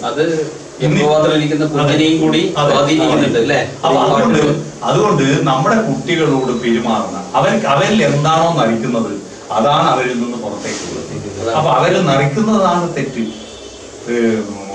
ഈ കാരസ്കരത്തിന് കഷായം നിറച്ചിട്ട് തേര് പുറത്തേക്ക് ഒഴുകണമെന്ന് സോഫ്റ്റ്വെയറിന്റെ കുഴപ്പം കുറയുന്നുണ്ട്. സോഫ്റ്റ്വെയറിന്റെ കുഴപ്പം പിന്നെ സാമൂഹ്യമായ വിഷയങ്ങൾ പിന്നെയുണ്ട്. അത് സമൂഹത്തിൽ ഇറങ്ങി പുറപ്പെട്ടപ്പോ പിന്നീട് സാമൂഹ്യ വിഷയങ്ങൾ കൂടിയുണ്ട് സ്വാധീനിക്കുന്നത്. പക്ഷെ അടിസ്ഥാനപരമായി അതാണ് നല്ല അച്ഛനും അമ്മയും ഒരു കുഴപ്പമില്ലാതെ മാന്യമായി വളർന്ന വീട്ടിലെ കുട്ടി വളരെ വഴിപഴിച്ചു പോകുന്നു. എങ്ങനെ ആ വീട്ടിൽ ഇങ്ങനെ ഒരു കുട്ടി ഉണ്ടായി എന്ന് പറയുന്നത് നമ്മൾ അറിയാത്ത ചില കാര്യങ്ങൾ അവിടെ വർക്കൗട്ട് ആകുന്നുണ്ട് അവരുടെ തലയിൽ. അതൊരു പ്രധാനപ്പെട്ട കാര്യമാണ്. വീണ്ടും തെരഞ്ഞെടുപ്പിലേക്ക് പ്രചാരണം ഒന്നാം ഘട്ടം കഴിഞ്ഞു. ഇപ്പൊ ഇത്തവണ നേരത്തെ കോളയാട് ഡിവിഷനിലായിരുന്നു അല്ലെ? കോളയാട് ഡിവിഷനിൽ ഏതാണ്ട് എത്ര കോടിയുടെ വികസനം നടത്തിയെന്ന് പറഞ്ഞത് 17 കോടിന്റെ 17 കോടി പ്രത്യക്ഷമായിട്ടുള്ള വികസന പ്രവർത്തനം നടത്തി ജില്ലാ പഞ്ചായത്തിന്റെ കീഴിൽ. നമ്മുടെ മണ്ഡലം മുനിസിപ്പാലിറ്റി ആയതുകൊണ്ട് ജില്ലാ പഞ്ചായത്തിന്റെ ഫണ്ടിനെ കുറിച്ച് വലിയ ധാരണയില്ല. പക്ഷെ പിന്നീട് ഇപ്പൊ ഓരോ ഡിവിഷന്റെയും അവിടുത്തെ ജനപ്രതിനിധികളായിട്ട് കാര്യം പറയുമ്പോൾ അപ്പൊ എനിക്ക് തോന്നുന്നത് ഇപ്പൊ മാലൂർ ഹയർ സെക്കൻഡറി സ്കൂളിലെ ടീച്ചേഴ്സ് പറയുന്നേക്കാം ബാബോട്ടെ കുറിച്ചിട്ട്. ആ വിദ്യാലയത്തിന്റെ എല്ലാ തരത്തിലുള്ള പുരോഗതി കൊണ്ട് 5 വർഷക്കാലത്ത് ഇടപെടലുണ്ടായിരുന്നു അല്ലെ? അതുപോലെ ആ ഡിവിഷനിൽ ഒരുപാട് റോഡുകൾ മറ്റ് വികസന പ്രവർത്തനം. എന്റെ ഡിവിഷനിലുള്ള പഞ്ചായത്ത് റോഡുകൾ, ജില്ലാ പഞ്ചായത്ത് റോഡെല്ലാം വളരെ ജില്ലാ പഞ്ചായത്ത് ഒരു റോഡ് കൃത്യമായി ആളുകൾ യാത്ര ചെയ്യുന്നുണ്ടെന്ന് മനസ്സിലേക്കുള്ള ജില്ലാ പഞ്ചായത്ത്. കാരണം ഒരു റോഡിനും കുഴപ്പമില്ല. നിങ്ങളുടെ ഡിവിഷനിലോ മറ്റേ കൊമ്മേരി അതെങ്ങനെയുണ്ട്? ആ കൊമ്മേരി ആട് വളർത്ത് കേന്ദ്രമാണ് എന്റെ ഒരു പിന്നെ ജനപ്രതിനിധി എന്ന രീതിയിൽ ഒരു നിരാശ. ഞങ്ങൾ ജില്ലാ പഞ്ചായത്ത് 1.5 കോടി രൂപ അവിടെ ചെലവഴിച്ചു. പക്ഷെ അതൊന്നും അല്ല. കൊമ്മേരി ആട് വളർത്ത് കേന്ദ്രത്തിന് സർക്കാർ 4.5 കോടി പാസാക്കി RKVY പദ്ധതിയിൽ വലിയ ഷെഡുകൾ ഉണ്ടാക്കാൻ വേണ്ടി തുടക്കം കുറിച്ചു. അന്ന് ഉമ്മൻചാണ്ടി മുഖ്യമന്ത്രിയായിരുന്ന കാലത്ത് അത് ടെൻഡർ കൊടുത്തു. ആ ടെൻഡർ കൊടുത്ത് ആൾ 25 ലക്ഷം കൊണ്ട് മുങ്ങിയതിന്റെ പേരിൽ കെയ്ക്കോ കുടുങ്ങി. അവർക്കത് കംപ്ലീറ്റ് ആക്കാൻ പറ്റുന്നില്ല, പുതിയ കോൺട്രാക്ടർക്ക് കൊടുക്കാൻ പറ്റുന്നില്ല. അങ്ങനെ ഇതുവരെ അവരിത് പൂർത്തീകരിക്കാത്ത ആ 4.5 കോടി ജില്ലാ പഞ്ചായത്തിൽ തന്നെങ്കിൽ ഒറ്റ കൊല്ലം കൊണ്ട് തീർക്കേണ്ടത്. ഞാൻ ഈ കരിമ്പം ഫാമിന്റെ അതുവഴി പോകുമ്പോ ഇത്രയും ലോക നിലവാരത്തിലേക്ക് ആ ഫാം വളർന്നു വന്നത് ജില്ലാ പഞ്ചായത്ത് ഇടപെടൽ നന്നായിട്ട് മനസ്സിലാവും. അതേസമയം ഞാൻ കഴിഞ്ഞ ആഴ്ച ഈ കൊമ്മേരി ഫാമിന്റെ അടുത്തൂടെ പോകുമ്പോൾ അതിന്റെ ബോർഡ് അല്പം നിരാശയിൽ തന്നെയാണ് ബോർഡ് കാണുന്നത്. അപ്പൊ ഏതായാലും ബാബുണ്ണേന്റെ ഇതിന് ബാബു പറയുന്നറിയാം അടുത്ത തവണയും ഇവർ എന്തായാലും സ്റ്റാൻഡിംഗ് കമ്മിറ്റി, അപ്പൊ അത് ചിലപ്പോ ഇതാവണമെന്നില്ല, ഏതായാലും ആ ഒരു ശ്രദ്ധ ഉണ്ടാവണം. ഓക്കെ, അത് അവരിപ്പം പിന്നെ 2 കോടി അത് ലാപ്സായി RKVY. അപ്പൊ അത് എന്തായാലും ഇനി ഒരു ഒറ്റ കൊല്ലം കൊണ്ട് ജില്ലാ പഞ്ചായത്ത് പണി തുടങ്ങിയിട്ടുണ്ടാവും. ഇനിയിപ്പോ അവരെ RKVY ഒന്നും കാത്തിട്ടില്ല, ജില്ലാ പഞ്ചായത്ത് ഇക്കൊല്ലം പണി തുടങ്ങിയിട്ടുണ്ട്. അത് ആടിനെ വാങ്ങാൻ തുടങ്ങിയിട്ടുണ്ട്. ഇപ്പൊ 10 ലക്ഷം രൂപ ആടിനെ വാങ്ങാൻ തുടങ്ങി. ആടെയുള്ള ആടുകളെല്ലാം രോഗം വന്നു. പുതിയ ആട് വാങ്ങിയാലും അതിനെല്ലാം രോഗം വരും. അതുകൊണ്ട് ഞങ്ങൾ മുഴുവൻ ആടിനെയും ഒഴിവാക്കി കംപ്ലീറ്റ് അണുനാശീകരണം നടത്തി ഇപ്പൊ പുതിയ ആടിനെ 34 ആടിനെ കഴിഞ്ഞ ദിവസം വാങ്ങി. അങ്ങനെ 200 ആടിനെ ഇപ്പൊ വാങ്ങും. വീണ്ടും പുതിയ ഒരു ഫാമാക്കി മാറ്റുക. പഴയ ഫാമിന്റെ നല്ല അടിച്ചു പൊളിച്ചു മാറ്റി പുതിയ ഫാമാക്കി. ഇപ്പൊ ഈ കൂടാളി ഡിവിഷനിലെ ആണല്ലോ പ്രചാരണം ഇത് മത്സരിക്കുന്നത്. സ്വാഭാവികം നമുക്ക് തോന്നുന്നത് നമ്മുടെ സമീപ പഞ്ചായത്തുകളുടെ ഏറ്റവും കൂടുതൽ വിപ്ലവകരമായ ഒരു മാറ്റങ്ങൾ ഉണ്ടാക്കിയ വികസനം ഉണ്ടാക്കിയ ഒരു പഞ്ചായത്ത് കൂടൽ പഞ്ചായത്ത്. അപ്പൊ എങ്ങനെ ആടെ പോകുമ്പോൾ ആളുകളുടെ ഒരു പ്രതികരണം? ആളുകള് വളരെ നല്ല പോസിറ്റീവായിരുന്നു. പഞ്ചായത്ത് എന്ന് പറയുന്നത് അവരുടെ ജനങ്ങളുടെ നേരിട്ടുള്ള അനുഭവമുള്ള ഭരണകൂടമായിട്ട് പ്രതികരിക്കുന്നത്. ഇവിടെ ഞാനിത് പോയ സ്ഥലത്ത് എവിടെയും ചെറിയ ചെറിയ പരാതികൾ, എന്റെ വീടിന്റെ 2ാം ഗഡു കിട്ടിയില്ല, വീട് കിട്ടിയില്ല, 2ാം ഗഡു കിട്ടിയില്ല, അതുപോലെ ഈ റേഷൻ പീടിയിൽ നിന്ന് കൊടുക്കുന്ന കിറ്റ് ഞങ്ങൾക്ക് കുറച്ച് 2 ആഴ്ച വൈകിപ്പോയി എന്നുള്ള പരാതിയല്ല, കിട്ടിയില്ല എന്നൊരു പരാതി എവിടെയും ഉണ്ടായിരുന്നില്ല. അതെ, അങ്ങനെയും കൊടുക്കുന്നുണ്ടല്ലോ.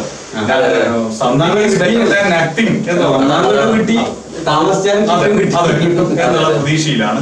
അപ്പൊ അതുകൊണ്ട് പൊതുവെ നല്ല നല്ല പ്രതികരണം. എങ്ങനെയാണ് പ്രചരണത്തിന്റെ രീതി? എങ്ങനെ വീട് കൂടാനുള്ള പ്രചരണത്തിന് എന്തായാലും ജില്ലാ പഞ്ചായത്ത്. പക്ഷെ ഞാനിപ്പോ ചെയ്യുന്നത് കടകളും കമ്പോളങ്ങളും തൊഴിൽശാലകളും ഒക്കെ ഒരു ഘട്ടം എല്ലാവരും പോയി. ഇനിയിപ്പോ 2ാം ഘട്ടം ഒന്നുകൂടി പോകും. പ്രധാന സോഷ്യൽ മീഡിയയിലൂടെ ഓട്ടപ്പെടുത്തലുണ്ടല്ലോ. സോഷ്യൽ മീഡിയയിലൂടെ ഓട്ടപ്പെടുത്തലുണ്ട്. അപ്പോ സോഷ്യൽ മീഡിയയിലൂടെ എനിക്ക് വേണ്ടി കേരളത്തിന്റെ പല ഭാഗത്തു നിന്നുള്ള വീഡിയോകൾ വരുന്നുണ്ട്. എന്താ വെച്ചാൽ ഈ ബാബുവിനെ സംബന്ധിച്ചിടത്തിൽ ഈ പ്രഭാഷകനായതുകൊണ്ട് രാഷ്ട്രീയത്തിന് അതീതമായിട്ടുള്ള ഒരു ആരാധക വൃന്ദമുണ്ട്. ഞാൻ നീലേശ്വരത്ത്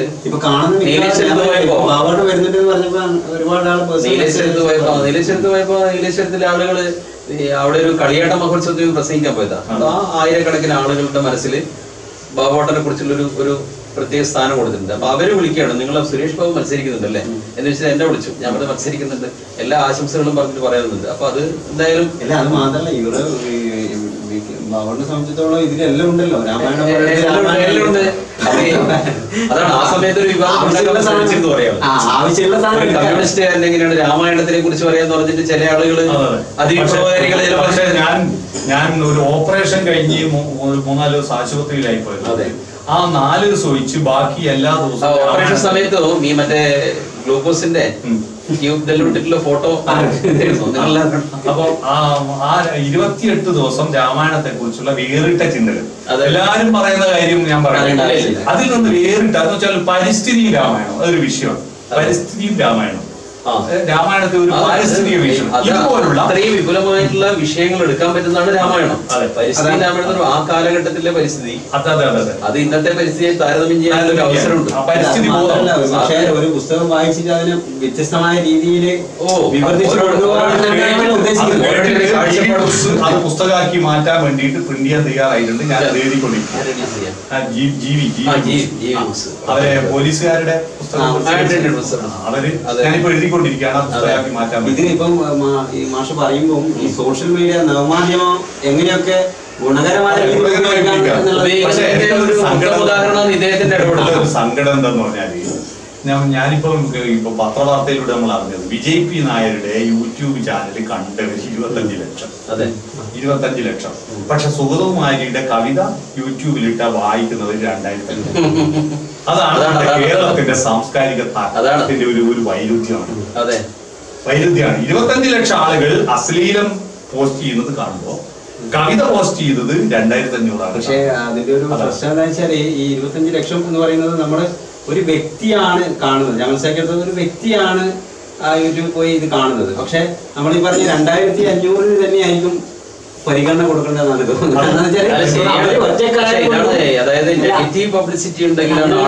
അവർ ഒറ്റക്കാരുകൊണ്ട് ഒളിച്ചിരിക്കുന്നത് കൊണ്ടാണല്ലോ അവർ കാണുന്നത്. മറ്റൊരു പ്രശ്നം, കേരളത്തിൽ 65 ലക്ഷം ടി വി ഉണ്ട് വീട്ടിൽ കാണുന്ന, വിൽക്കാൻ വെച്ചല്ല, വീട്ടിൽ കാണുന്ന ടി വി 65 ലക്ഷം. കേരളത്തിൽ ആകെ വായനശാല ഉള്ളത് 8700. ഈ 65 ലക്ഷം ടി വിയിൽ കഴിഞ്ഞ ഒരു വർഷം 23,000 കോടി രൂപയുടെ പരസ്യമാണ്. 23,000 കോടി രൂപയുടെ പരസ്യം. ആ 23,000 കോടി രൂപയുടെ പരസ്യത്തിലൂടെ പുറത്തേക്ക് വരുന്ന ചവറുകളെ നേരിടാൻ 8700 വായനശാലകൾ മാത്രമേ ഉള്ളൂ. ആ വായനശാലകളും നിർജീവമായാൽ കേരളത്തിന്റെ സാംസ്കാരിക ഭാവി വലിയ അപകടത്തിലേക്ക്. വായനശാലകൾ സജീവമാക്കലല്ലാതെ മറ്റൊരു മാർഗമില്ല. ഒരു പ്രതിരോധ ആവശ്യമാണ്. അതിനിടയിൽ പിന്നെ ജില്ലാ പഞ്ചായത്തിന്റെ 5 കൊല്ലത്തെ പ്രവർത്തനങ്ങളെ കുറിച്ച് പറഞ്ഞു. ഇനി എന്തൊക്കെ ചെയ്യണം എന്നുള്ള ഒരു ഐഡിയ ബാബോട്ട് ഉണ്ടാവും. എനക്കും ബാബക്കെല്ലാം നിങ്ങൾ ശ്രദ്ധയിൽപ്പെടുത്താനുള്ളത്, നമ്മൾ പഴശ്ശി പദ്ധതിയുണ്ട്. എത്രയോ വർഷങ്ങൾ കഴിഞ്ഞിട്ടും ഒരു തരത്തിലും ലക്ഷ്യം കാണാത്തൊരു പദ്ധതിയാണ്. ഈ പദ്ധതിക്ക് വേണ്ടി ഭൂമി വിട്ടുകൊടുത്തവരുണ്ട്. അവരുടെ അവസ്ഥ വളരെ ദയനീയമായിരുന്നു. കാട് മൂടിക്കിടക്കുന്നു. ജലസേചന സൗകര്യത്തിന് വേണ്ടിയിട്ട് ഇതുവരെ ഉപയോഗിക്കുന്നില്ല. ഇപ്പൊ അതൊരു 5-8 കുടിവെള്ള പദ്ധതികൾക്ക് വേണ്ടി ഉപയോഗിക്കുന്നു. ഈ പദ്ധതി ഇറിഗേഷൻ വകുപ്പിന്റെ കീഴിലുള്ളത്. എനിക്ക് പറയാനുള്ളത്, ജില്ലാ പഞ്ചായത്ത് പാർലഫാമല്ല കേരള സർക്കാർ ഏറ്റെടുത്തിട്ട് മെച്ചപ്പെടുത്തുന്നുണ്ട്. അതേപോലെ ഈ പഴശ്ശി പദ്ധതി ജില്ലാ പഞ്ചായത്ത് ഏറ്റെടുത്ത് ഈ കണ്ണൂർ ജില്ലേന്റെ ജലസമൃദ്ധി വർദ്ധിപ്പിക്കാൻ, ഭൂഗർഭ ജലത്തിന്റെ അളവ് വർദ്ധിപ്പിക്കാൻ കഴിയും ഈ പദ്ധതി കൊണ്ട്. അപ്പൊ ആ രീതിയിലേക്ക് വലിയ ഒരു നല്ല പദ്ധതിയാക്കി ഇതിനെ മാറ്റണം. മാത്രമല്ല, ആ വെളിയമ്പ്ര ഉള്ള ഡാമും പരിസരവും ജില്ലാ പഞ്ചായത്തിന് ഇഷ്ടംപോലെ വരുമാനം കിട്ടുന്ന ഒരു ടൂറിസ്റ്റ് പ്ലേസ് ആക്കി മാറ്റാൻ കഴിയും. നല്ല വരുമാനം കിട്ടാൻ സാധ്യത ഏറ്റവും നല്ല രീതി. ജില്ലാ പഞ്ചായത്ത് ആണെങ്കിൽ അതിന്റെ ഇപ്പൊ ജില്ലാ പഞ്ചായത്തിന്റെ കീഴിലെ സ്ഥാപനങ്ങളെല്ലാം ഒരു അടച്ചുറപ്പുള്ളതായി മാറിയിട്ടുണ്ടല്ലോ. അതേപോലെ ഈ സംവിധാനത്തെയും കൊണ്ടുവരുന്നുള്ള അഭ്യർത്ഥനയാണ്. അത് ഭാവിയും ഞാനും എല്ലാം എത്രയും കാലമായി ആഗ്രഹിക്കുന്നു. വളരെ നല്ല നടക്കാത്ത സ്വപ്നമാണ്. സുന്ദരമായ ഞങ്ങൾക്ക് താല്പര്യം ഉണ്ടായിട്ടോ ജില്ലാ പഞ്ചായത്തിന് പൈസ ഇല്ലാഞ്ഞിട്ടോ ഒന്നുമല്ല വിഷയം. ഈ വാട്ടർ അതോറിറ്റി, ഇറിഗേഷൻ വകുപ്പ് എന്നൊക്കെ പറയുന്നത് ഒരു വല്ലാത്ത ആ ഇറിഗേഷൻ വകുപ്പ് അതിന്റെ കീഴിൽ മത്സ്യകൃഷി നടത്താൻ എന്ന് പറഞ്ഞാൽ വെള്ളക്കെട്ടിന്റെ മത്സ്യകൃഷി വളർത്താൻ പോലും അനുവാദം കൊടുക്കുന്നത് വളരെ അമാന്തം കാണിക്കും. അപ്പൊ അതുകൊണ്ട് അത് നിയമം മുഖേന നിയമസഭയിൽ തന്നെ അത് മാറ്റി കൊടുത്താലല്ലാതെ പ്രാദേശിക ഭരണ സംവിധാനങ്ങളുടെ കസ്റ്റഡിയിലേക്ക് ഇത് വരികയാണെങ്കിൽ, മാത്രമല്ല ഈ ജനങ്ങളുമായി നേരിട്ട് ബന്ധമുള്ളതാണല്ലോ ഇതല്ലോ പഞ്ചായത്തുകൾ. അപ്പൊ അതുകൊണ്ട് ആ കനാലിന്റെ ഒരു വിഷയം വന്നാൽ ഉടനെ നമുക്ക് സമീപിക്കാൻ നമ്മുടെ ജനപ്രതിനിധികളുണ്ട്. ഇത് ഇറിഗേഷന്റെ ഉദ്യോഗസ്ഥരോ ഓഫീസുകളോ നമ്മുടെ പ്രദേശത്തില്ല.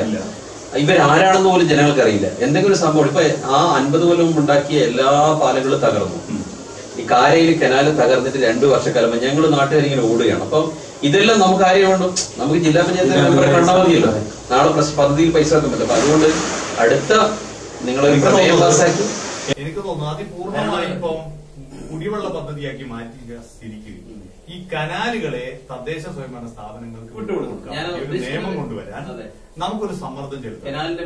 അത് MLA-മാർ മുഖാന്തരം സമ്മർദ്ദം ചെലുത്തിയിട്ട് അത് കനാലിന്റെ പരിസരം നല്ല കൃഷിഭൂമിയാക്കാനും അത് നല്ല റോഡുകൾ ഉണ്ടാക്കാനും മറ്റൊക്കെയുള്ള ഇതൊരു പ്രധാനപ്പെട്ട കാര്യം. കണ്ണൂർ ജില്ലന്റെ മുഖച്ഛായ തന്നെ മാറ്റുന്നതായിരുന്നു ആ കാലഘട്ടത്തിൽ പറഞ്ഞത്. അന്നിപ്പോ ഉദ്ഘാടനത്തെ കുറിച്ച് മൊറാർജി ദേശായി വന്ന കാര്യം പറയുന്നത്. പക്ഷെ ഇന്നിപ്പോ ആരാരും തിരിഞ്ഞു നോക്കാത്തൊരു പ്രധാനപ്പെട്ട പദ്ധതി. അതായത് മലമ്പുഴ KSEB-ന്റെ കയ്യിലാണ്. അവർ ഏറ്റവും നന്നായി മെയിൻറ്റെയിൻ ചെയ്തിട്ടുണ്ട്. അവർക്ക് അതിന്റെ ഓപ്പറേറ്റിംഗിന് വേണ്ട ചെലവ് മുഴുവൻ ജനങ്ങളുടെ ടിക്കറ്റിലെ കാശ് കിട്ടുന്നുണ്ട്. ഇടുക്കിയിൽ ഇതേപോലെ തന്നെ KSEB-ആണ്. അപ്പൊ അതേപോലെ ഏതെങ്കിലും ഒരു ഏജൻസി ഇറിഗേഷൻ ഇപ്പം ഒരുപാട് പദ്ധതികൾ ഏറ്റെടുക്കും, ഒന്നും കൃത്യമായി നടത്തുന്നില്ല. ഞാൻ തിരുവനന്തപുരത്ത് പിന്നെ വേങ്ങാട് ഫാമിന് വെള്ളം ഇറിഗേഷനിലൂടെ വന്നാൽ 3 വെള്ളയെടുക്കാം. അതിനുവേണ്ടി അവിടെ പോയപ്പോ അവിടുന്ന് പറഞ്ഞ അത് നടക്കൂല. ആദ്യം പറഞ്ഞു നിങ്ങൾ അതിന് വേണ്ടി അത് നടക്കൂല എന്നാണ് മറുപടിയാണ് കിട്ടിയത്. അപ്പൊ അതുകൊണ്ട് ഇതിന്റെ കനാലുകൾ ഡാം ഇറിഗേഷൻ തന്നെ നടത്തിക്കോട്ടെ, പക്ഷെ കനാലുകളെ തദ്ദേശ സ്വയംഭരണ സ്ഥാപനങ്ങൾക്ക് വിട്ടുകൊടുത്താൽ അത് ഫലപ്രദമായി ഉപയോഗിക്കണം. ഇപ്പൊ തൊഴിലുറപ്പ് കനാലിന്റെ കരയിലും വൃത്തിയാക്കാനുള്ള പദ്ധതി ഉണ്ട്. പക്ഷെ ഇനി പൂർണ്ണമായി വിട്ടുകൊടുത്താൽ മാത്രമേ നടക്കൂ അല്ലെ. അവിടെ ഇതിനിടയിൽ നമ്മളെല്ലാം അവരുടെ കുറിച്ച് കേട്ട ഒരു പാമ്പ് കടിയുടെ സംഭവം ഉണ്ടായിരുന്നല്ലോ. അപ്പൊ ആ പാമ്പ് കടിയതിന് ശേഷമുള്ള ചിന്തകളും പ്രശ്നങ്ങൾ നമുക്കത് ചെലവഴിക്കാം. എങ്ങനെയായിരുന്നു നമ്മളെല്ലാം വിളിച്ചപ്പോ ഫോൺ സ്വിച്ച് ഓഫ് ആയിരുന്നു. കോഴിക്കോട് മെഡിക്കൽ കോളേജിലാണുള്ളത്, അതിതീവ്ര പരിചരണ വിഭാഗത്തിലുള്ളത്, ഡയാലിസിസ് നടത്തിക്കൊണ്ടിരിക്കുന്നുണ്ട്. അപ്പൊ ആ ഒരു അവസ്ഥയിൽ നിന്ന് മാറി വീണ്ടും സജീവമായി അല്ലെ. ആ ഒരു കാലത്തെ കുറിച്ചുള്ള ഒരു 1-2 ഓർമ്മകൾ എന്തെങ്കിലും ഉണ്ടാവുമല്ലോ, ഒന്ന് പറയാം. ജീവിതത്തിന്റെ മൂല്യം എന്തെന്ന് ബോധ്യമായതിനു ശേഷം ഒരു ദുരന്തത്തിൽപ്പെട്ട് തിരിച്ചു വരുമ്പോഴാണ് സത്യത്തിൽ എന്റെ ബോഡി കൊണ്ടുവരാൻ നാള് വന്ന് കാണുന്നു. അവിടെ അത്രയും പോക്കായിരുന്നു. രക്ഷപ്പെടില്ല. കാരണം കിഡ്നിയെ ബാധിച്ചു, ഇന്റേണൽ ബ്ലീഡിങ് വന്നെങ്കിൽ രക്ഷപ്പെടില്ല എന്ന് പറഞ്ഞു. പിറ്റേന്ന് രാവിലെ ഡോക്ടർ വിളിച്ച് പറയുന്നു ഇന്റേണൽ ബ്ലീഡിങ് തുടങ്ങി, ഇനി സാധ്യത കുറവാണ്. ഇന്ദിര ഹോസ്പിറ്റലിന്റെ പിന്നെ പ്രസിഡന്റ് അയാള് അവിടുത്തെ ഡോക്ടറെ കൊണ്ട് അന്ന് വിളിപ്പിച്ചപ്പോ അയാളോട് പറഞ്ഞത് രക്ഷപ്പെടില്ല, നാളേക്ക് പോകും എന്നാണ്. അപ്പൊ ഇതൊന്നും ഞാൻ അറിയുന്നില്ല.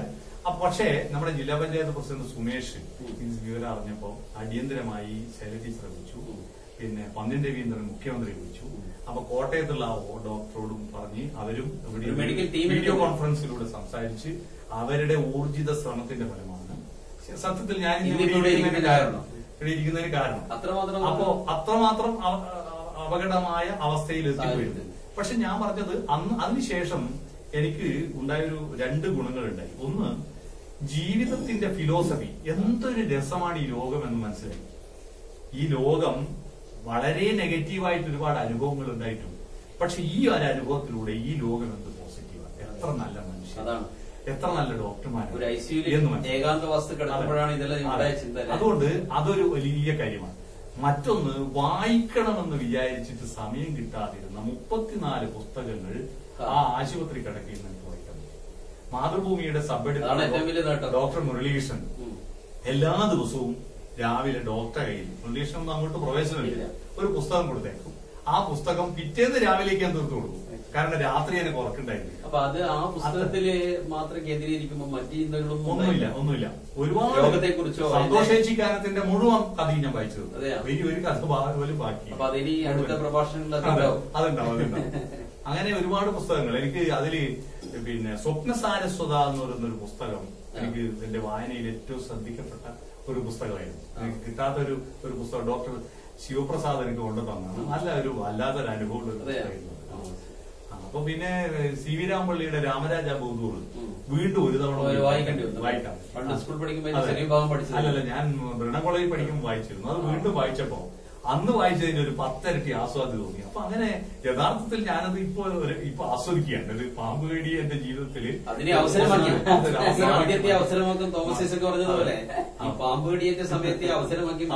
അതുപോലെ നമ്മളെ സ്നേഹിക്കുന്നവർ ഇത്രയും വിശാലമായ ലോകമാണ് തിരിച്ചറിഞ്ഞപ്പോൾ ഇത്രയും വലിയൊരു വിശാലമായ ലോകം നമ്മളെ സ്നേഹിക്കും. എത്ര അപരിചിതരായ ആളുകൾ, ഒരുപാട് നാട്ടിലെ ആളുകൾ, നേരിട്ട് പരിചയമില്ലാത്ത ആളുകള്. ഇപ്പൊ ഞാൻ പോലും നേരിട്ട് അങ്ങനെ വലിയ പരിചയമില്ലാതെ വിളിച്ചു. പക്ഷെ ബിനോട്ടോട് വിളിച്ചു ചോദിച്ചു എന്താണ്. നമുക്ക് ഒരു ആശങ്ക ഒരുപാട് കഴിഞ്ഞ ദിവസം മഹാരാഷ്ട്രയിൽ നിന്ന് എനിക്കൊരു തപാലിലൊരു പിന്നെ യജ്ഞം നടത്തിയതിന്റെ പ്രസാദം. അപ്പൊ നിങ്ങളുടെ പേരിൽ ആടെ ഞാനാണ് പ്രസംഗിക്കാൻ പോയിരുന്നു. അപ്പൊ അവരെ വകയിൽ ആടെ ഒരു അമ്പലത്തിലൊരു യജ്ഞം നടത്തിയിട്ട് അതിന്റെ പ്രസാദം കൊറിയറിൽ അയച്ചു തന്നു.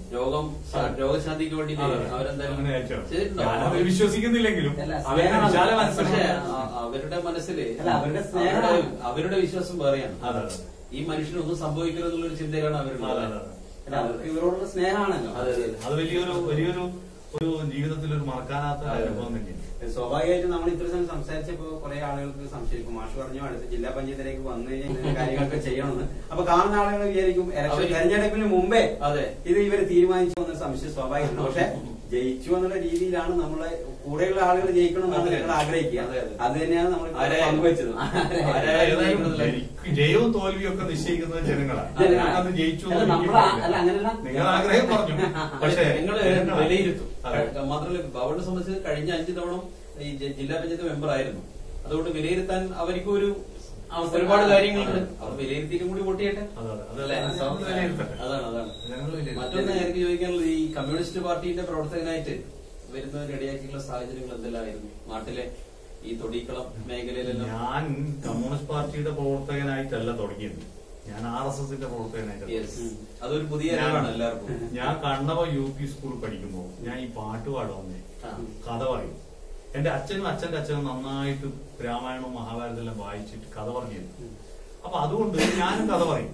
അപ്പൊ കഥ പറഞ്ഞപ്പോ അവിടെ ഒരു ബാലഗോകുലത്തിന്റെ ഒരു മേഖല കലോത്സവം വെച്ചു. ഞാൻ അതിൽ പങ്കെടുത്തു. എനിക്ക് ഫസ്റ്റ് കിട്ടി. ജില്ലാ കലോത്സവത്തിൽ പോയി, അതിൽ ഫസ്റ്റ് കിട്ടി. സ്റ്റേറ്റ് കലോത്സവത്തിൽ പോയി, അതിൽ സെക്കൻഡ് കിട്ടി.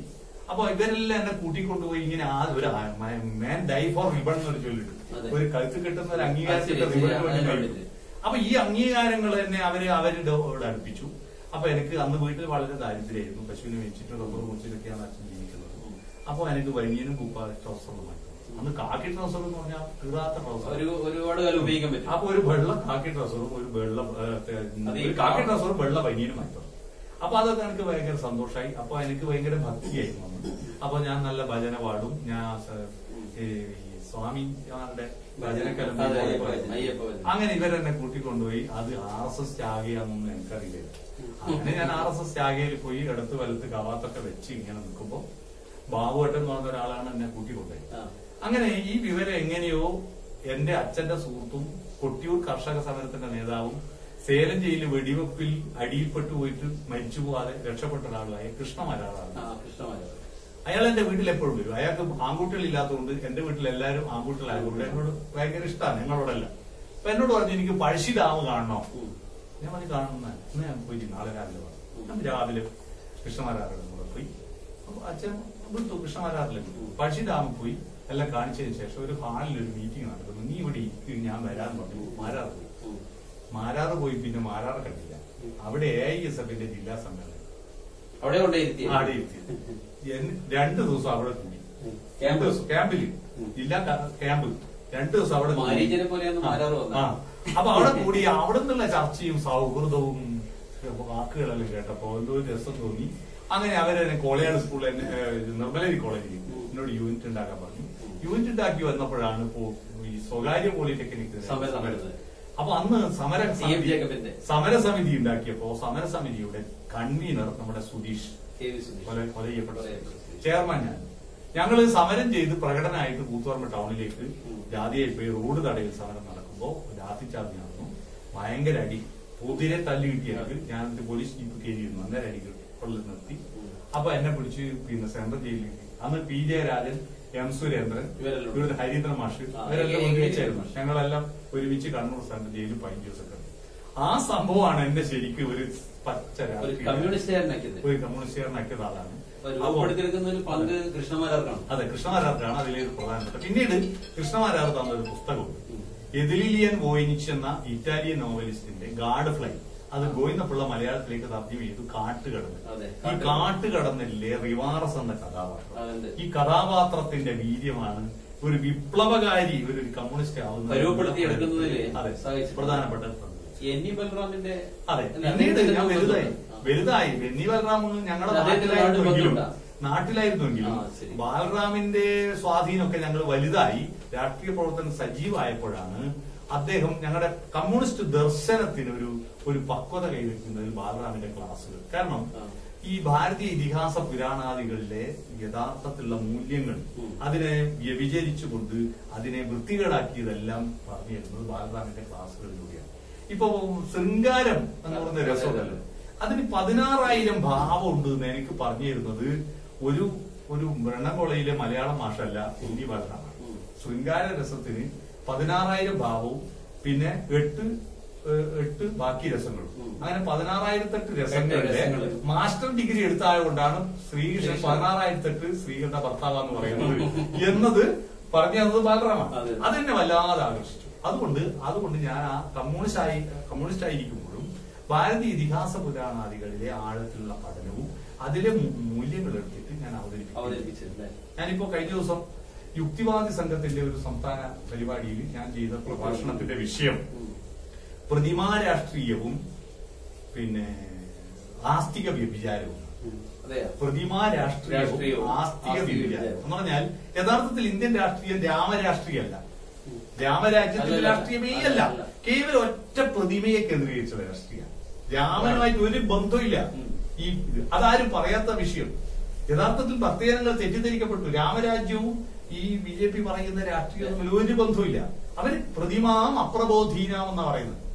ദൈവവിശ്വാസം 4 വിധം. ഒന്ന്, അഗ്നിയർ ദൈവോ ദ്വിജാതീനാം, ബ്രാഹ്മണർക്ക് തീയിലാണ് ദൈവം. മുനീനാം ഹൃദയ ദൈവതം, മുനിമാർക്ക് ഹൃദയത്തിലാണ് ദൈവം. പ്രതിമാം അപ്രബോധീനാം, വിവരമില്ലാത്തവർക്ക് പ്രതിമയിലാണ് ദൈവം. സർവത്ര സമദർശിനാം, സമദർശികൾക്ക് എല്ലായിടത്തും ദൈവം. അപ്പൊ 4 വിധത്തിൽ. ഇതിൽ ഈ അപ്രബോധികളായ പ്രതിമ ഉപയോഗിച്ചത് ഈ രാജ്യത്ത് മഹാഭൂരിപക്ഷം അപ്രബോധികളാണ്, വിവരമില്ലാത്തവരാണെന്ന് മനസ്സിലാക്കി അതിനെ ഉപയോഗപ്പെടുത്തുകയാണ് യഥാർത്ഥത്തിൽ ഇപ്പൊ ചെയ്യുന്നത്. ഇത് നമ്മൾ പറയാൻ തയ്യാറാവില്ല. മറ്റ് രാമന്റെ പേരേ ഇല്ല, രാമനോ അല്ല, വെറും പ്രതിമ. അത് ആസ്തിക വ്യഭിചാരം എന്ന് പറഞ്ഞാൽ, ആസ്തികത എന്ന് പറഞ്ഞാൽ ഭാരതത്തിന്റെ ഏറ്റവും വലിയത് ആസ്തികത, വിശ്വാസം. ആ ആസ്തികത്തെ യഥാർത്ഥത്തിൽ വ്യഭിചരിച്ചിട്ട് മറ്റു പലതുമായി ഈ ദൈവവിശ്വാസത്തിന്റെ ഏറ്റവും വലിയ പ്രത്യേകത ഞാൻ കാണുന്നത് അതിനൊരു ഫിലോസഫി ഉണ്ട്. എന്നാൽ ഇപ്പോ ആ ദൈവത്തിന്റെ പേര് പറയുന്നവർക്ക് അത് തീരെ അതിന്റെ അടുത്ത് പോയി. ദൈവവിശ്വാസത്തിന് ഒരു ഫിലോസഫി ഉണ്ട്. മറ്റൊന്ന്, അതിനൊരു ആർദ്രതയും അതിനൊരു ധാർമ്മികതയുണ്ട്, മറ്റൊരു സൗന്ദര്യബോധമുണ്ട്. എനിക്കുള്ള ദൈവവിശ്വാസത്തെ അങ്ങനെ അടിച്ചാക്ഷേപിക്കാതിരിക്കാൻ കാരണം നമ്മുടെ ഈ കഥകളി പിന്നെ ഇതൊക്കെ ഇതിഹാസ കാവ്യങ്ങള് ഇതൊക്കെ നമ്മൾക്ക് ദൈവവിശ്വാസത്തിന്റെ ഒരു ബൈ പ്രൊഡക്റ്റ് ഒരു തലം ഉണ്ടാക്കി തരുന്നുണ്ട്. അപ്പൊ അത് ഇപ്പൊ തെയ്യം പോലുള്ള സുന്ദരമായ കല ദൈവത്തിന്റെ പേരിലായിട്ട് അത് ഉണ്ടായില്ലേ, ആ കലയെ ആസ്വദിക്കാൻ നമ്മൾ പഠിക്കണം. പക്ഷെ ഇതൊന്നും അതിന്റെ സൗന്ദര്യബോധമൊന്നും ആർക്കും വേണ്ട. കേവലം അതിന്റെ ദക്ഷിണ പ്രസാദം, അതിന്റെ വിശ്വാസത്തെ ഉപയോഗിച്ചുള്ള രാഷ്ട്രീയം. ഇത് മാത്രമേ ബാവട്ടൻ പറയുമ്പോൾ ബാവട്ടൻ യുക്തിവാദ സംഘത്തിന്റെ പല പരിപാടിക്കും പ്രസംഗിക്കാൻ പോകുന്നതാണ്. അപ്പൊ ഈ പിന്നെ യുക്തിവാദികൾ പറയുന്നത് വെച്ചാല് അഥവാ ഈ സ്വർഗവും നരകവും ഉണ്ടെങ്കിൽ ആദ്യം പോയിട്ട് നമ്മൾ ഞങ്ങളെയാ വിളിക്കുക, മക്കളെ വാ കയറി സ്വർഗത്തിലേക്ക്, കാരണം നിങ്ങൾ ഇന്നേ വരെ ഒന്നും നമ്മളോട് ചോദിച്ചിട്ടില്ല എന്ന് പറഞ്ഞു. പക്ഷെ ബാവട്ടൻ അപ്പൊ ബാവട്ടൻ പറയുന്നത് എന്താ വെച്ചാല് ബാവട്ടന് ചെറിയൊരു വിശ്വാസമുണ്ട്. പറഞ്ഞത് വിശ്വാസികളെ അങ്ങനെ അടച്ചാക്ഷേപിക്കേണ്ടതില്ല. കാരണം അവർക്ക് അതിലൂടെ കിട്ടുന്ന ഒരു അനുഭൂതി നമ്മളതിനെ നിഷേധിക്കുന്നതിലൂടെ അതിനെ ദുരുപയോഗം ചെയ്യാൻ ഇടപെടണം. എന്റെ വിശ്വാസം എന്റെ വ്യക്തിപരമായ കാര്യമാണ്. എന്റെ വിശ്വാസം ഇല്ലാതായതും കമ്മ്യൂണിസ്റ്റ് ആയതുകൊണ്ടല്ല, സിദ്ധവേദം വായിച്ചിട്ടാണ്. വടകര ശിവാനന്ദ പരമഹംസരുടെ ആശ്രമത്തിലെ ശിഷ്യനായിരുന്നു എന്റെ അപ്പൂപ്പൻ. അദ്ദേഹം സമാധിയായിരുന്ന ആളാണ്. സമാധി ഇരുന്ന ആളാണ്. ആ അദ്ദേഹത്തിന്റെ ഉപദേശങ്ങളിൽ നിന്ന് പ്രാണായാമമൊക്കെ ഞാൻ നിത്യം പ്രാണായാമം ചെയ്തിരുന്നു. അതൊക്കെ കൊണ്ടാണ് ഞാൻ രക്ഷപ്പെട്ടത്. അപ്പൊ പ്രാണായാമം ചെയ്യുന്ന ആളാണ്. അപ്പോ അതിലൂടെ സിദ്ധവേദം വായിച്ചാൽ ഇതെല്ലാം തട്ടിപ്പാന്ന് മനസ്സിലായി. അതുകൊണ്ടാണ്, അല്ലാണ്ട് കമ്മ്യൂണിസ്റ്റ് ആയതുകൊണ്ടല്ലേ. കമ്മ്യൂണിസ്റ്റുകാർക്ക് വിശ്വാസിയാകാം, വിശ്വാസി അല്ലാതെ. പക്ഷെ ഞാൻ കാണുന്നത് ഈ മഹാഭക്തജനങ്ങൾക്ക് എന്താണ് വിശ്വാസം എന്ന് മനസ്സിലാവാതെ അവര് പലതും പറഞ്ഞു കേട്ടിട്ട് അതിന്റെ പല രീതിയിൽ വ്യാഖ്യാനിച്ചാണ് കേൾക്കുന്നത്. വിശ്വാസമില്ലാത്തത് ഒരു വിഭാഗത്തിൽ ഉണ്ടാക്കലാണ് അല്ലെ. ഈ രണ്ട് വിഭാഗം ഉണ്ടെന്ന് വരുത്താൻ വേണ്ടി ബോധപൂർവ്വ ശ്രമം നടത്തുന്നത്. അതുകൊണ്ടാണ് ഞാനിപ്പോ ഒരു മതേതര സംഗമത്തിൽ പ്രസംഗിക്കാൻ വേണ്ടി ആലപ്പുഴയിൽ പോയി. പ്രസംഗം കഴിഞ്ഞതിന് ശേഷം ഞാൻ ചായ കുടിക്കാൻ കടയിൽ കയറിയപ്പോ എന്റെ അടുത്ത് യുക്തിവാദികൾ വന്നു. അവര് പറഞ്ഞു ഞങ്ങളൊരു സെമിനാറിൽ നിങ്ങൾ വരണമെന്നോ. ആയിക്കോട്ടെ, ഡേറ്റ് കൊടുത്ത് പുറത്തിറങ്ങുമ്പോൾ കാണാം അടുത്ത അമ്പല കമ്മിറ്റിക്കാർ. അവര് പറഞ്ഞു നിങ്ങൾ പ്രഭാഷണം വേണം. അപ്പൊ രണ്ടും അപ്പൊ ഇത് അവസരവാദമല്ല, യോജിക്കാവുന്ന ചിലര് അങ്ങനെയും പറഞ്ഞിട്ടുണ്ട്. നമ്മള് ചർച്ച ഇത്തരം പരിപാടികൾ നടത്തുമ്പോ നമുക്ക് ആളുകൾ പുറത്തുനിന്ന് നമ്മൾ സംസാരിക്കുന്ന വിഷയം കൂടി നമ്മൾ അറിയുന്നത് നല്ലതാണെന്ന അഭിപ്രായമുള്ള. അപ്പൊ പുറത്തു പറയുമ്പോ ഇത് പിന്നെ ബാബാട്ടൻ ഇത് ആവശ്യത്തിനനുസരിച്ച് സംസാരിക്കുന്ന ആളാണ്. ഇപ്പൊ വിളിച്ചേക്ക് ഇവിടെ വേണ്ടത് ഇവിടെ പറയും, അവിടെ രണ്ട് സ്ഥലത്ത് ഒന്ന് തന്നെയാണ്. ഞാനിപ്പോ യുക്തിവാദ സംഘത്തിന്റെ കുന്നോത്ത് പറമ്പിൽ ഒരു പരിപാടിക്ക് പോയപ്പോ അടുത്ത BJP-ക്കാരും മറ്റൊക്കെ വിശ്വാസികളെല്ലാം നമ്മളെ അടിക്കാൻ വേണ്ടി വന്നു. അപ്പൊ അവിടെ കുറെ ആൾ വളഞ്ഞിട്ടു. അപ്പൊ ഒരു 3-4 അല്ലേ. അപ്പൊ അവിടെ ഭയങ്കര പ്രശ്നമായി അടിക്കപ്പോ യുക്തിവാദികൾ പരിപാടി വേണ്ടെന്ന് വെച്ച് പോവാന്ന് പറഞ്ഞു. ഞാൻ പറഞ്ഞു ഞാൻ വന്ന് പ്രസംഗിക്കും, പേടിക്കാൻ ഞങ്ങൾ ഒരു പ്രശ്നം ഉണ്ടാക്കില്ല. അതായത് സന്തതം വിഹീരൻ ആത്മശോഭയും സ്വന്തമാം അത് കൊതിച്ച വണ്ടിനും ചന്തമാർന്നരുളി നിൽക്കുമോമലേ ഹന്തധൈന്യമിഹ നിന്റെ ജീവിതമെന്ന് നളിനിയില് ആശ പറയുന്ന വരിയുണ്ട്. എന്ന് പറഞ്ഞാൽ വിശ്വാസികൾക്കും ഭൗതികവാദികൾക്കും ഒരുപോലെ ഈ മാനവിക ദർശനങ്ങൾ പറഞ്ഞു കൊടുക്കാൻ കഴിയുന്ന ഒരാളായിട്ടാണ് ഞാൻ എന്നെ കാണുന്നത്. ക്ഷണികമായ ജീവിത കാലഘട്ടത്തിൽ നമുക്ക് എന്ത് ചെയ്യാൻ പറ്റുള്ള നല്ല ധാരണ. കാരണം ഈ യുക്തിവാദികളുടെ പ്രസംഗം കേൾക്കാൻ വരുന്നവര് ഒറ്റ വിശ്വാസി ഉണ്ടാവില്ല. ഇപ്പൊ മദ്യത്തിനെതിരെ ഘോരഘോരം പ്രസംഗിക്കുമ്പോ ഒരൊറ്റ മദ്യപാനി അത് കേൾക്കില്ല, പിന്നെ ഇതിനെ പ്രസംഗിക്കുന്നത്. അതുപോലെ നമ്മുടെ ഈ പുരാണത്തെയും വിശ്വാസത്തെയും ദുരുപയോഗം ചെയ്യുന്ന കാര്യങ്ങൾ പറയേണ്ടത് അമ്പലത്തിൽ പോയിട്ടാണ്. ശരിയാണ്. അവരെ ആ ഓഡിയൻസിന് നമുക്ക് മറ്റെവിടെയും കിട്ടില്ല. അപ്പൊ അവരോട് പോയി പറഞ്ഞ് ബോധ്യപ്പെടുത്തി കൊടുക്കണം. ഇപ്പോ ഹിന്ദു പരിഷത്ത് എന്ന് പറഞ്ഞിട്ടൊരു സംഘടനയുണ്ട് അവിടെ, പിന്നെ വള്ളുവനാട് ഹിന്ദു പരിഷത്ത്, ചേർത്തല, വള്ളുവനാട് ഹിന്ദു പരിഷത്ത്. അവര് വലിയ മതപണ്ഡിതന്മാരെ കൊണ്ടുവന്നിട്ട് എല്ലാ വർഷവും പ്രഭാഷണം നടത്തും. ആ കൂട്ടത്തിൽ ഒരാൾ ഞാൻ എല്ലാ കൊല്ലം പോകുന്നവരാണ്. വലിയ ഭയങ്കര. അപ്പൊ അവരുടെ സ്വാമിമാരെല്ലാം പൂർണ്ണ കുംഭത്തോടെ സ്വീകരിക്കുമ്പോ എന്നെ ഇങ്ങനെ സ്വീകരിക്കാമെന്നേരം പറഞ്ഞു ഞാനിങ്ങനെ സ്വാമിയാണ്, ഞാൻ എന്റെ കാര്യങ്ങൾ പറയാൻ വരുന്ന ഞാനൊരു രാഷ്ട്രീയക്കാരനാണ്. അപ്പോ ഞാൻ പറയാം, പക്ഷെ നിങ്ങൾ ഈ കുംഭവും ആചാരവും അതൊന്നും ഇല്ലാതെ അവരത് യൂട്യൂബിൽ ഇങ്ങനെ പ്രചരിപ്പിക്കുന്നുണ്ട്, എന്റെ പ്രസംഗം പ്രചരിപ്പിക്കുന്നുണ്ട്. അപ്പൊ ഞാൻ പറഞ്ഞു വന്നത് നമ്മൾ ഈ വാട്ടർ ടൈറ്റ് കമ്പാർട്ട്മെന്റായി കാണരുത്. ഞാൻ ഇന്ത്യൻ ഫിലോസഫിയെ പറ്റി പഠിച്ചപ്പോ അദ്വൈത ദർശനവും ഭൗതികവാദവും തമ്മിൽ വലിയ അടുപ്പമുണ്ട്. ഇത് ലാസ്റ്റ് എത്തുന്ന ഒരു പോയിന്റില്ല. പക്ഷെ ആ അദ്വൈതത്തെ പൂണൂലണിയിച്ചതാണ് പറ്റിയത്. അതാണ് വയലാറിന്റെ പാട്ട് ഗുരുദേവ ഗുരുദേവ ശ്രീനാരായണ ഗുരുദേവ എന്ന പാട്ടിൽ ഒരു വരിയുണ്ട്. അദ്വൈതത്തിന് പൂണൂലണിയിക്കും ആര്യമതങ്ങൾ കേൾക്കേ അവരുടെ 1000 ദൈവങ്ങൾ കേൾക്കേ എന്നൊരു വരിയില്ലേ. അദ്വൈതത്തെ പൂണൂലണിയിച്ച പ്രശ്നം. അദ്വൈതം ബ്രാഹ്മണരുടെ പുരോഹിതന്മാരുടെ ദർശനമല്ല, അത് ഭാരതത്തിലെ യഥാർത്ഥ ഫിലോസഫർമാരുടെ ദർശനമാണ്. ആ അദ്വൈതം ഇപ്പൊ ഇല്ല. ആ ദർശനത്തിനെ അതാണ് വിദ്യ. ഈ നോക്കിനി നേരത്തെ ബാബു പറഞ്ഞതും കൂടി ചോദിച്ചിട്ട് നമുക്ക് പരിപാടി കഴിയാൻ തോന്നുന്നത്. അല്ല, ബാബുവാട്ടൻ ചെറുപ്പത്തില് AIF-ന്റെ പരിപാടിക്ക് കൊണ്ടുപോയിരുത്തി അങ്ങനെയാണ് CPI-യിലേക്ക് കടന്നു വരുന്നത് സ്വാഭാവികം. പക്ഷെ ഇന്നത്തെ യുവതലമുറകൾ രാഷ്ട്രീയത്തിലേക്ക് വരുന്നതിന് വിമുഖത കാണിക്കുന്നുണ്ട്. എങ്ങനെയാണ് പൊതുവെ രാഷ്ട്രീയം എന്ന് പറയുന്നത് സാമൂഹ്യ പ്രവർത്തനത്തിനെ രാഷ്ട്രവുമായി വികസനവുമായി കണക്ട് ചെയ്യുന്ന ഏറ്റവും നല്ല പാതയാണ് രാഷ്ട്രീയം. ആ അർത്ഥത്തിലാണ് രാഷ്ട്രീയത്തെ കാണുന്നത്. പക്ഷെ രാഷ്ട്രീയം അഴിമതിക്കാരുടെ, തോന്നിയവാസികളുടെ, പണം ഉണ്ടാക്കാൻ ആഗ്രഹിക്കുന്നവരുടെ, അക്രമകാരികളുടെ താവളമാണെന്ന ഒരു പ്രചരണം വ്യാപകമായി വന്നു കഴിഞ്ഞാൽ സൃഷ്ടിക്കപ്പെട്ടിട്ടുണ്ട്. അങ്ങനെ വന്നാൽ എന്താണ്? നന്മയുള്ളവർ, മനുഷ്യസ്നേഹമുള്ളവരെല്ലാം തന്നെ രാഷ്ട്രീയത്തിൽ നിന്ന് തിരിഞ്ഞു നിന്നാൽ അത് രാജ്യത്ത് ഭീകരമായിരിക്കും. കാരണം എന്തായാലും പ്രധാനമന്ത്രിയാവുന്നത്, മുഖ്യമന്ത്രിയാവുന്നത് രാഷ്ട്രീയക്കാരായിരിക്കും. അപ്പോ ഈ രാഷ്ട്രീയത്തിൽ വരുന്നവർ മുഴുവൻ പിടിച്ചുപറിക്കാരും അത്യാർത്ഥിക്കാരും കള്ളന്മാരും വന്നാൽ രാജ്യത്തിന്റെ അവസ്ഥ എന്താവും? എന്തായാലും ജനാധിപത്യത്തിൽ രാഷ്ട്രീയമല്ലേ നിയന്ത്രിക്കും. അതുകൊണ്ട് രാഷ്ട്രീയത്തെ മൊത്തം പോകാണെന്ന് അടച്ചാക്ഷേപിക്കുന്നവർ രാഷ്ട്രീയത്തെ നശിപ്പിക്കുന്നവരെക്കാൾ ഭീകരമായി തന്നെ മാധ്യമങ്ങൾ മൊത്തം രാഷ്ട്രീയക്കാർ കള്ളന്മാരാണെന്നിരിക്കുക. ഇപ്പൊ ഞാനിപ്പോ ജില്ലാ പഞ്ചായത്ത് മെമ്പറായിട്ട് 5 കൊല്ലം പ്രവർത്തിച്ചു. ആ 5 കൊല്ലം പ്രവർത്തിച്ചിട്ട് ഞാൻ മൊത്തം കണക്ക് കഴിച്ചിരുന്നു. എനിക്ക് ജില്ലാ പഞ്ചായത്തിന് വേണ്ടി ചെലവഴിച്ച എന്റെ എണ്ണ അടിക്കേണ്ട പൈസ, യാത്ര ചെയ്ത വേറെ ഭക്ഷണം കഴിച്ചതോ ഒന്നും കൂട്ടിയില്ല. 8,40,000 രൂപ എനിക്ക് ചെലവായി. കൃത്യം 6,40,000 രൂപ എനിക്ക് ഓണറേറിയം. ഒന്നും കഴിഞ്ഞില്ല. പക്ഷെ നിരാശയില്ല. എനിക്കൊരു ഇത്രയും 500 ഹെക്ടർ കൈപ്പാട് ഭൂമി തിരിച്ചു പിടിക്കാൻ എന്നെ കൊണ്ട് കൂടി കഴിഞ്ഞില്ലേ? അതാണ് എന്റെ നേട്ടം. പക്ഷെ അവരെ ആരും കാണില്ല, മാധ്യമങ്ങൾ കാണില്ല. ഞാൻ ഇത്രയും ചെയ്തു പറഞ്ഞ് പത്രസമ്മേളനം നടത്തിയിട്ട് മാധ്യമങ്ങൾ അത്ര വെളുത്ത കൊടുക്കില്ല. എന്നാൽ ഞാനൊരു 50 ഉറുപ്പ്യ ആരോടും വാങ്ങി, അത് വലിയ വാർത്ത. അപ്പൊ ഈ രാഷ്ട്രീയത്തിൽ നെഗറ്റീവിനെ കണ്ട്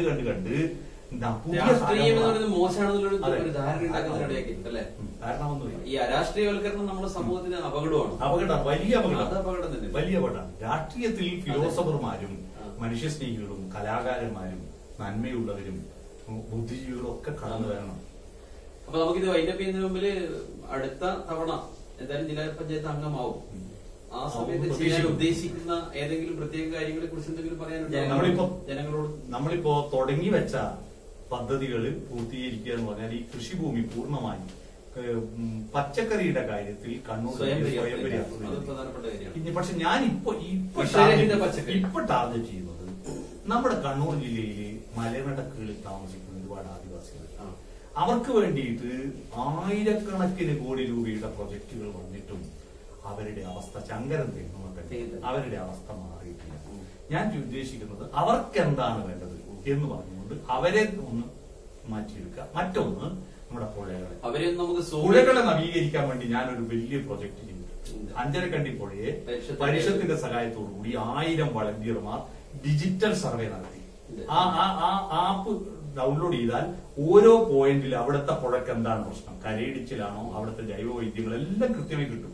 ഇത് വെച്ച് ഒരു DPR തയ്യാറാക്കിക്കൊണ്ടിരിക്കുകയാണ്. അപ്പോഴേക്കാ തെരഞ്ഞെടുപ്പ് വന്നത്. ആ DPR തയ്യാറാക്കിയാൽ ഒരു 16 കോടി രൂപ റീബിൽഡ് കേരളയിൽ പെടുത്തിയിട്ട് തരാമെന്ന് സർക്കാർ പറഞ്ഞു. അത് നടപ്പിലാക്കി കഴിഞ്ഞാൽ കേരളത്തിലെ ഏറ്റവും സുന്ദരമായ പുഴയായിട്ട് അഞ്ചരക്കണ്ടി പുഴ മാറും. എന്ന് പറഞ്ഞാൽ നൈൽ നദിയുടെ പ്രത്യേകത അറിയാം. ലോകത്തെ ഏറ്റവും വലിയ നദിയാണ് നൈൽ. പക്ഷെ നൈൽ നദിയിൽ ഒരു മാലിന്യം പോലില്ല. കോളിഫോം ബാക്ടീരിയ ഇല്ലാത്ത ഒരു പുഴയാണ് നൈൽ. കാരണം അവിടുത്തെ സംസ്കാരം പുഴയെ മലിനീകരിക്കുന്നതാണ്. എന്നാൽ നമ്മൾ നോക്കൂ, നമ്മുടെ ഇപ്പൊ മട്ടന്നൂർ ടൗണിലുള്ള അഴുക്ക് ചാലിയെടുത്തേക്കാ പോകുന്നത് തോട്ടിലേക്ക്, തോട്ടുന്ന അടുത്തേക്കാ പോകുന്നത് അഞ്ചരക്കണ്ടി പുഴയിലേക്ക്. ആര് പറഞ്ഞു നമ്മളോട് ഈ അഴുക്ക് ചാലുകൾ പുഴയിലേക്ക് തുറന്നുവിടാൻ? അതുകൊണ്ട് അഴുക്കുചാൽ എല്ലാ നഗരസഭയുടെയും ഫണ്ട് മറ്റൊരു റോഡും ഇല്ലെങ്കിലും പ്രശ്നമില്ല.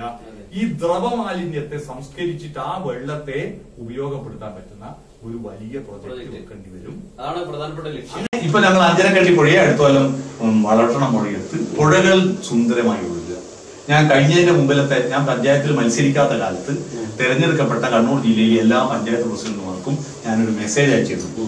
നിങ്ങൾ നിങ്ങളുടെ പഞ്ചായത്തിലെ മനുഷ്യരുടെ മാത്രം പ്രസിഡന്റ് അല്ല, അവിടുത്തെ ജൈവ വൈവിധ്യങ്ങളുടെയും പുഴയുടെയും പ്രസിഡന്റാണ്. അതുകൊണ്ട് നിങ്ങൾ മനുഷ്യരുടെ കാര്യം മാത്രം നോക്കിയാൽ പോരാ. എനിക്ക് അഭിമാനമുണ്ട്, 5 കൊല്ലം ഞാൻ മനുഷ്യരുടെ മാത്രം കാര്യമെല്ലാം നോക്കിയത്, ഈ പുഴയുടെ കാര്യം നോക്കി, കൃഷിയുടെ കാര്യം. അതുകൊണ്ട് ഈ പുഴകളെ സംരക്ഷിക്കാനും ഈ ആദിവാസികളെ അവരെ ഒരു സാധാരണ ജീവിതത്തിലേക്ക് കൊണ്ടുവരാൻ കഴിഞ്ഞില്ല. പിന്നെ നമ്മളല്ലേ ഈ വെള്ളക്കുപ്പായിട്ട് നടക്കുന്നതിനൊന്നും. അപ്പൊ അതോടൊപ്പം കൂടാളി ഡിവിഷനിലെ പ്രശ്നങ്ങളും കൂടി മനസ്സിലാക്കിയിട്ട്, അതെ, കൂടാളി ഡിവിഷനിലെ വലിയ വികസന പ്രശ്നങ്ങളൊന്നുമില്ല. പക്ഷെ അതിൽ മുണ്ടേരി ടൂറിസ്റ്റ് മേഖല, ആ മേഖലയെ ഒന്ന് തിരിച്ചു ഏറ്റവും ഭയങ്കരമായ സാധ്യത അത് ടൂറിസ്റ്റ് മേഖലയാക്കി, ആ കടവിനെ ടൂറിസ്റ്റ് മേഖലയാക്കി മാറ്റിയെടുക്കാൻ കഴിയണം. പിന്നെ കാർഷിക മേഖലയും മറ്റുള്ള ആ പ്രശ്നം ഞാൻ പഠിച്ചു വരുന്നേ ഉള്ളൂ. പഠിച്ചു വരുന്നതിനിടയ്ക്ക് ഞാൻ ആദ്യം കൃത്യമായിട്ടുള്ള ഒരു ധാരണ ഉണ്ടാക്കി വെക്കും. 5 കൊല്ലം ആ കൂടാളി ഡിവിഷനിലെ ജനങ്ങൾക്കും ബാബുവേട്ടന്റെ ഏറ്റവും നല്ല ഭരണ രംഗത്തെ ഇടപെടൽ അനുഭവിക്കാൻ യോഗം ഉണ്ടാവട്ടെ എന്നാണ് നമുക്ക് പറയാനുള്ളത്. അത് മാത്രമല്ല എല്ലാ വിദ്യാഭ്യാസ മനുഷ്യർക്കും വേണ്ടി മാത്രമല്ല, മെമ്പറായിട്ട് വരികയാണ്. നമുക്ക് MED കൊണ്ട് എല്ലാ വിജയാശംസകളും അഡ്വാൻസ് ആയിട്ട് നേരുകയാണ്. അപ്പൊ സന്തോഷം. MED-യിൽ ഇങ്ങനെ ഒരു അവസരം തന്നതിൽ ചില കാര്യം നല്ല നല്ല ചോദ്യങ്ങൾ ചോദിച്ചത് ഷാഹിദ് അതുപോലെ ഭക്തിയോടും എല്ലാം നന്ദി അറിയിക്കുന്നു. എല്ലാ ജയിച്ചതിന് ശേഷം വീണ്ടും നമുക്ക് ഭാവി പ്രവർത്തനങ്ങളെ കുറിച്ച് ചർച്ച ചെയ്യാൻ. അപ്പൊ ഇതുവരെ കണ്ട കേട്ട എല്ലാ പ്രേക്ഷകർക്കും നന്ദി അറിയിക്കുന്നു.